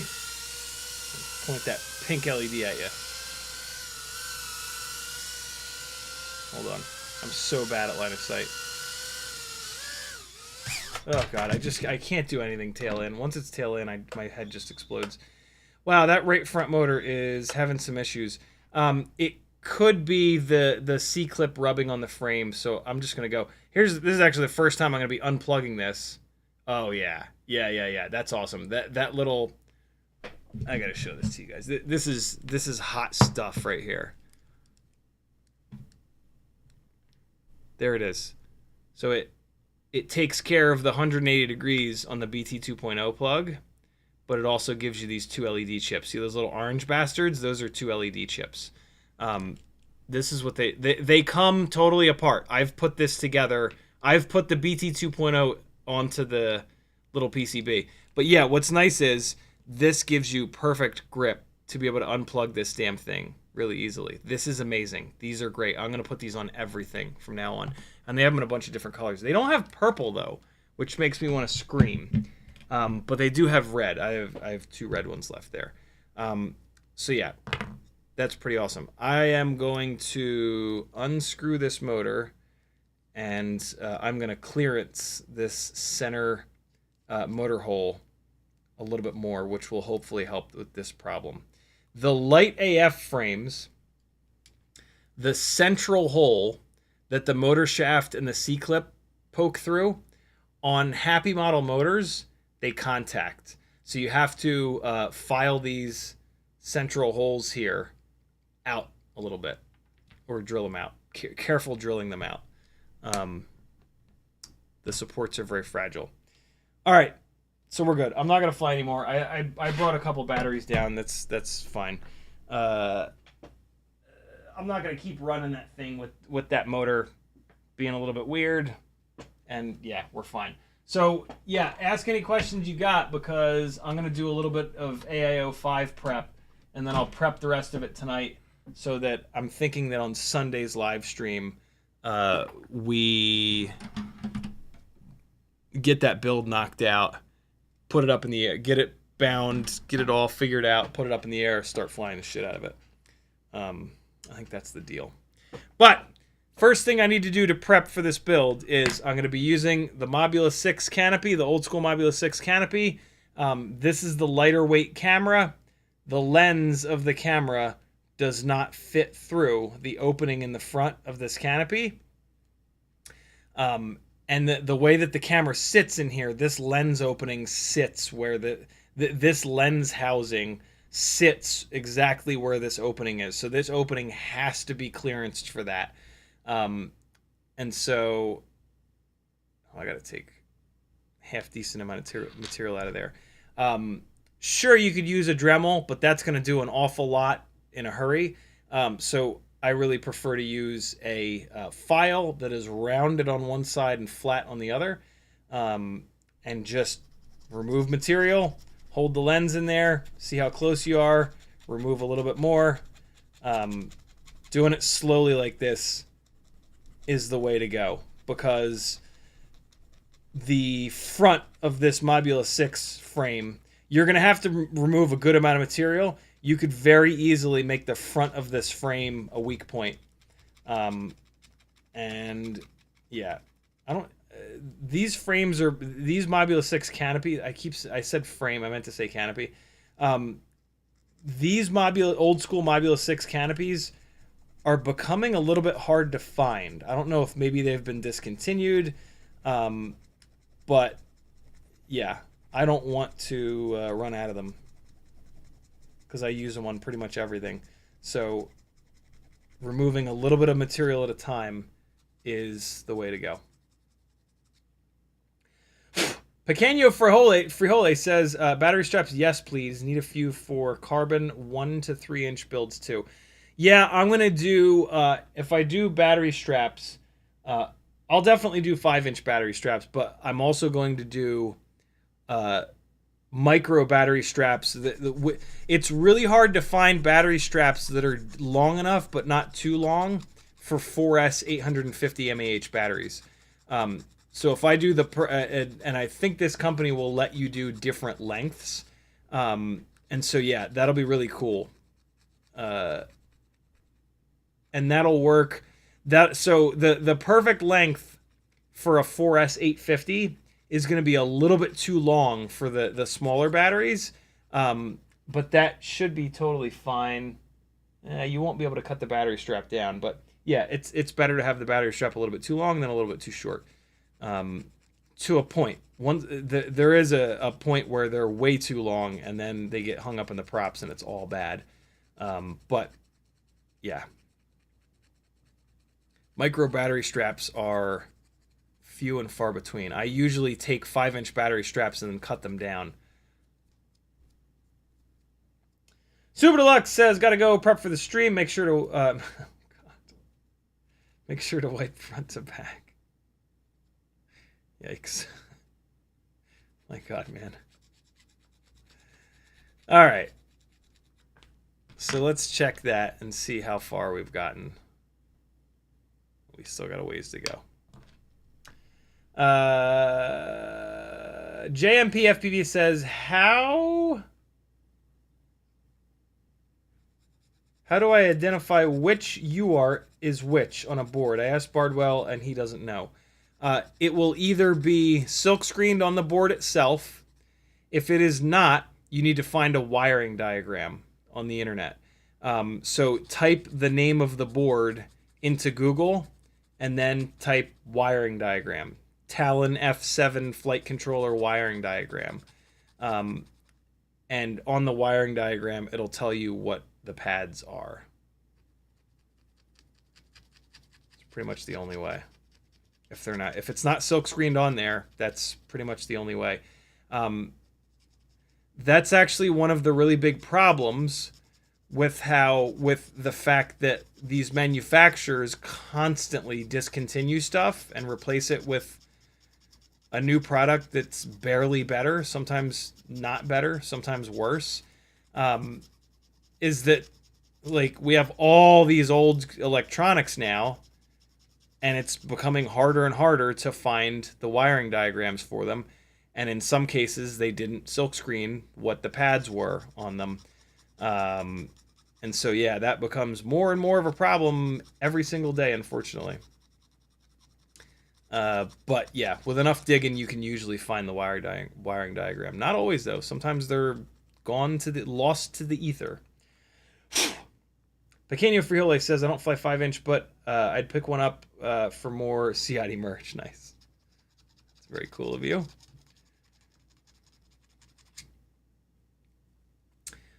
All right. So that's the deal with this. I'm going to do more filing in front of the television tonight. One of the other things that we have to do is solder up these motor plugs. And that's a good thing for me to show you guys, because we can talk through some quick soldering tips. Crom says, I'd pick up a CiottiFPV goggle headband if you made one with a battery holder. Those are not as... first of all, I don't know a company that would make those, but those are not as... battery straps, like, you break and you run them on a whole bunch of your different rigs, right? Head straps, like, you get one and you're done. And so, yeah, I don't have any, like, connections to anybody that makes them that I know of. So this is me trying to say nicely, don't hold your breath. This is the Omni Fixo. It is awesome for this kind of stuff.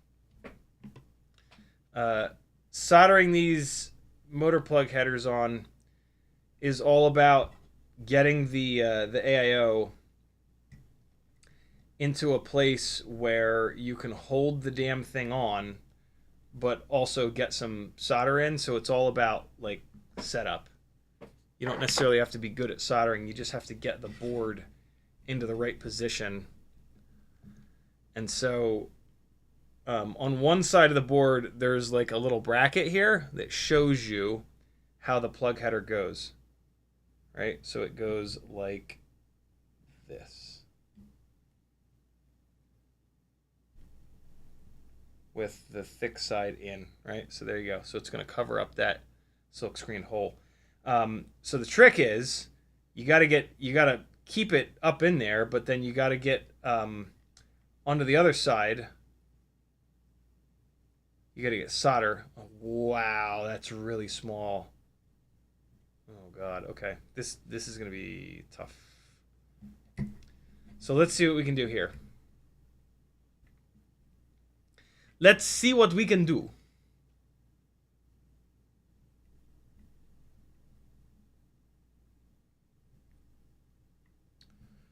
All right, let's try it this way. The board has to sit really low. Yo, you know what I might be able to do, come to think of it?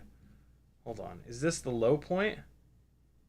If this is the low point, I might just be able to sit it on the damn desk, but the USB port is probably longer. God damn it. Just fell out again. Hold on.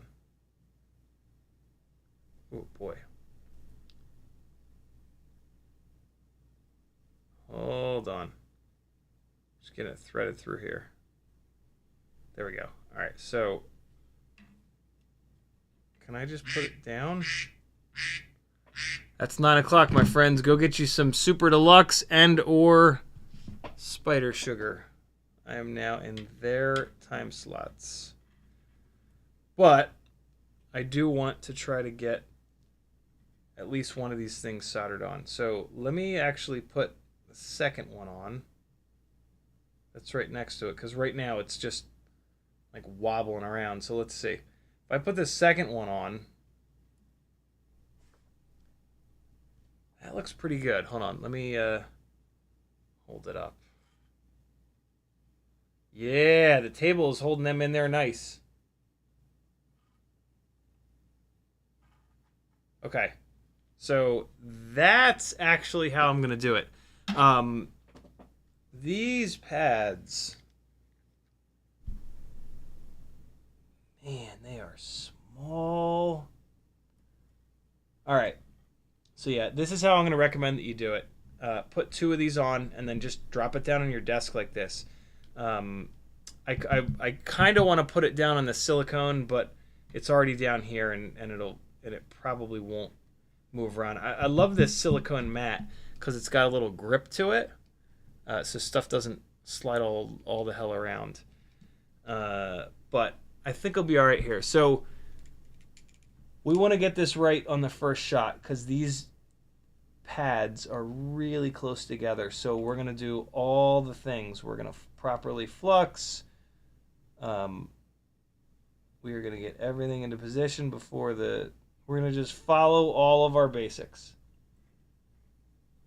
Is what's going on here. I'm also going to be doing this without tinning the pads or the pins. And that makes it a lot harder as well. So again, you really get flux on there to do it this way. And when I'm on each one of these pads, I'm going to have to be very patient to let this solder go down through. So yeah, this is the name of the game here is going to be putting enough heat into each one of these pads to let the pad itself, the through hole, pull solder down. So we're going to tin the tip just a little bit and then come in here and we're going to try to add a little bit of solder to the pad and just be patient. Perfect. Now is the hard part because these pads are real close.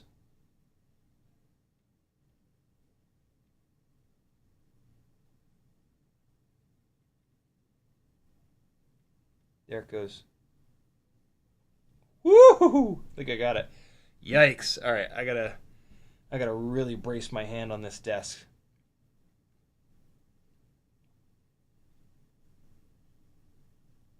Try to get the third one here. And so what I'm trying to do is use the tip of the soldering iron to heat the pad up, and then push the solder basically into the hole. The fresh solder is gonna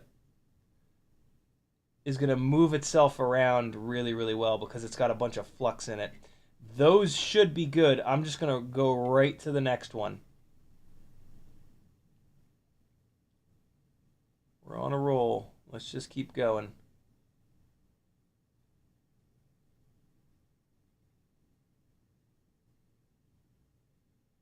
You gotta look for the solder to like seep down.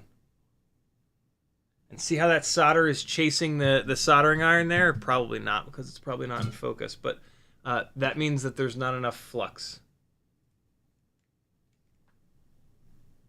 When I worked on that first pad, first set of pads, it got the whole AIO hot. And then the flux that I'd put on this set of pads disappeared. That's normal. Reflux it, rework the pad, and it won't chase the tip of the soldering iron anymore. Solder flows towards heat. The tip of the soldering iron is hot. You got to transfer that heat to the pad so that the solder wants to be on the pad and it spreads around the pad. If it's chasing the tip of the soldering iron, you didn't get the pad hot enough. Wow, there we go. There's all 3 of them. I know you guys probably couldn't see shit there, but my God, that is small stuff. It came out pretty good though. one. There's the other. And actually, I can even do this. I've been able to do this in the past. Let's see if I can do it tonight. Here, let's see. This is a macro, a phone macro lens that kind of works. All right, ready? There we go. Look at that. So yeah, there's the one. And there's the other. Look how close some of those components are. Tough. But I'll tell you what, without flux, I wouldn't have been able to do that. The flux like really made that somewhat doable.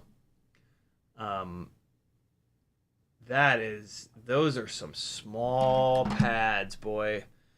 This is not going to be an AIO for new pilots. If you're not very confident soldering, you're gonna want to buy the bind and fly.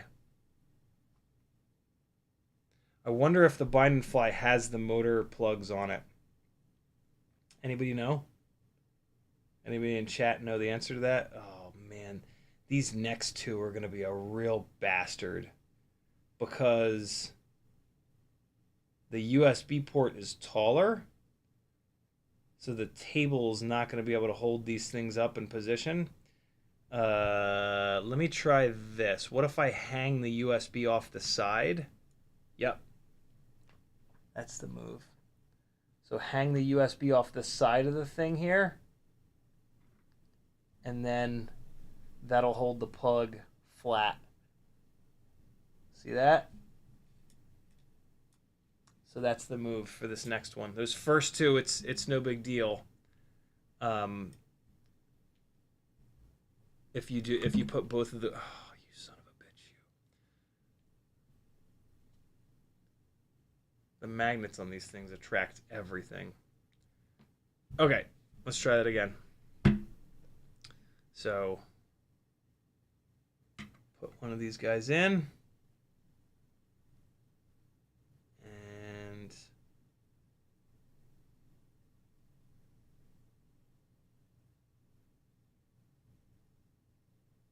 All right, hold it on there with your thumb. Oh, I put it on the opposite side, so now we're gonna have to put this way. Okay. And I just did the exact same thing, right? So put it on a little thingy there, and then just hang that off. That's gonna hold, sorry guys. That's gonna hold the plug in there nice and flat and straight.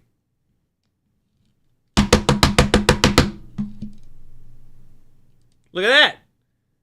Anybody that says hitting things doesn't work, I mean, you're right, but it feels good to hit things. All right, let's see how this one goes. Flux.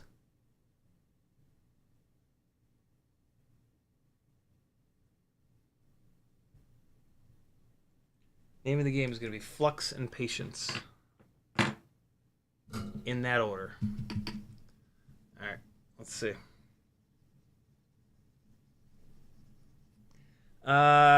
You guys aren't going to be able to see this. I have to turn this around and do it the other way. Because I need the soldering iron to be on one side and then the bing bong to be on the other side. So I have to do it like this. All right, here we go. And so the tip of the soldering iron is going on the outside of the pad, and then I'm going to try to push solder in from the inside of the pad.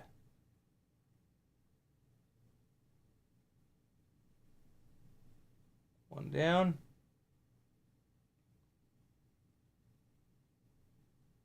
Two down.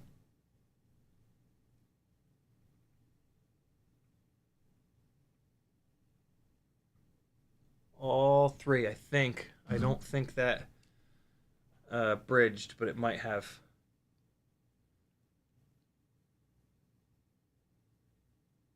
did not. Awesome. Oh, I didn't get quite enough solder on that second joint, but it's actually totally fine.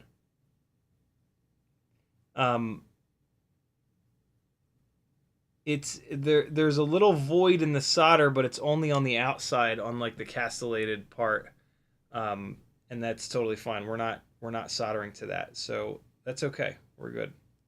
Last one. This one I can do it back in this normal direction. Same kind of deal. I'm gonna put this down over a ledge so that the USB hangs off, and then this guy's here. We're going to flux them.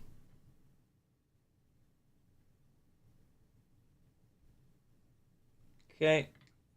And hang on one second.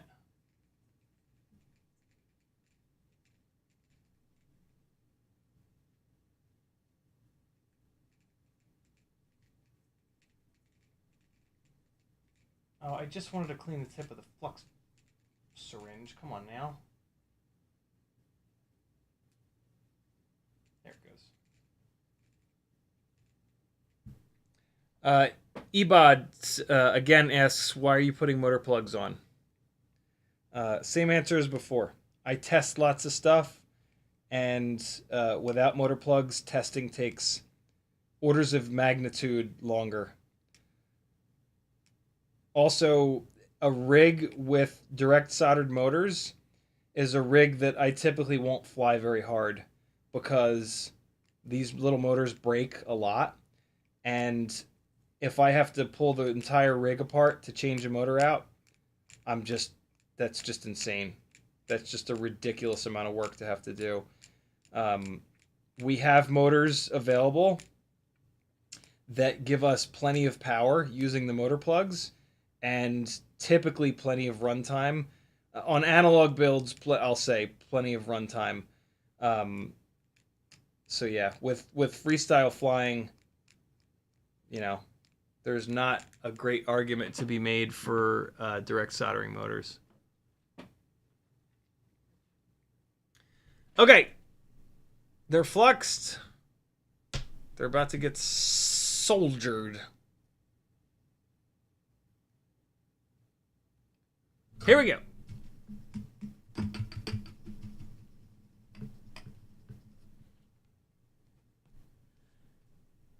I'll try to show you guys this one.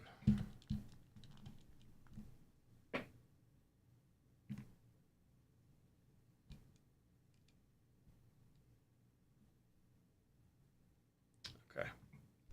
Here we go.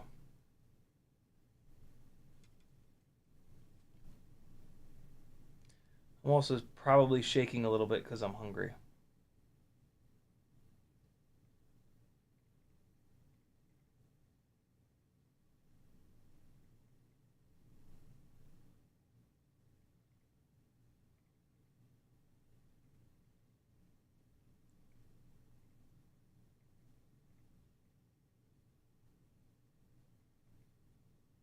Oh man, there is a chip right there. I think I got it though. Yeah, we're good. No bridges. My God, soldering comes out so clean when you use flux.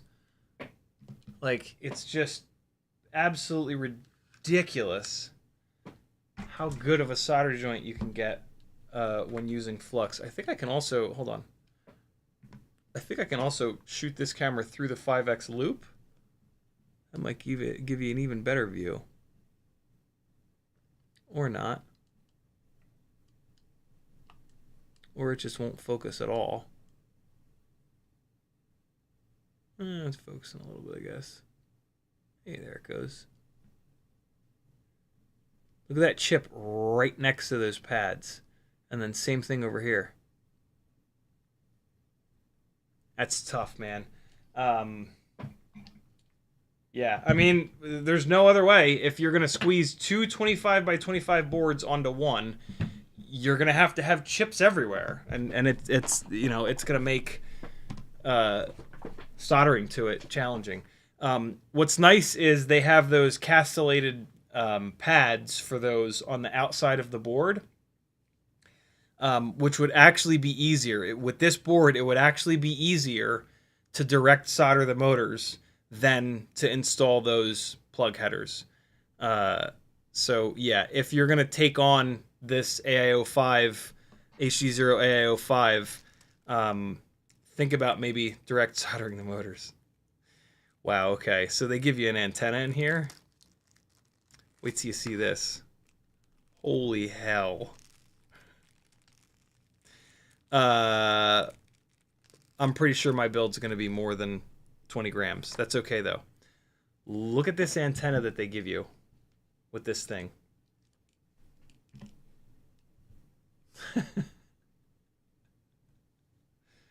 This is 0.2 grams. What must this be? Like, look at the difference in thickness of the wire and, like, the length. This is the wrong length here. Wow. This is asininely lightweight. Wow. Okay. I'm not going to use the one that they included. I'm going to take a 0.1 gram hit, and I'm going to use this one because I know that this is the proper length. The full length of the antenna matters. The main thing that matters is the length of the active element, but the full length actually does matter for the wavelength. This is a crazy little antenna that they give you. This is hysterically lightweight. Wow. That's wild. Like I said, though, I'm not going to use it. Cole Power says, I think I've heard those called crescent pads. Might have been JB. I've called them crescent pads before. For some reason, very recently, I finally remembered. I've looked it up a bunch of times. Recently, it finally set into my brain. And I'm now remembering that they're actually called castellated pads. I think that's what it is, right? Castellated solder pads. Yeah, castellated mounting holes. Yeah, there they are on the outside. Yeah, man, I've had a hell of a time. Oh, look at that. Look how cool that is. A little cube? What? I want to solder together a PCB cube. That's dope. All right. I think that's a good spot to stop. How does the camera hook up? I guess you direct solder the camera? Yeah, there's probably a set of pads. So on, I guess, Sunday's live stream, we'll do this build. We're going to solder up the camera. I will have figured out the canopy by then. Oh, by the way, the only reason that we can use this camera in this canopy is that they have very kindly put the holes in the corners of this camera, just like the Mobula 6 2024 FX camera, and just like the Runcam Nano 3. I was so happy to see the holes in the PCB when I got this camera out. It looks like that other camera for this system, it gives you a little bit better image quality, but I bet you it's not going to have these holes in it. So I'm probably going to stick with this camera. But we'll see. We'll see. So yeah, there's 4 wires coming out of the camera: power, ground, video, and menu. It's probably like a, TX, RX.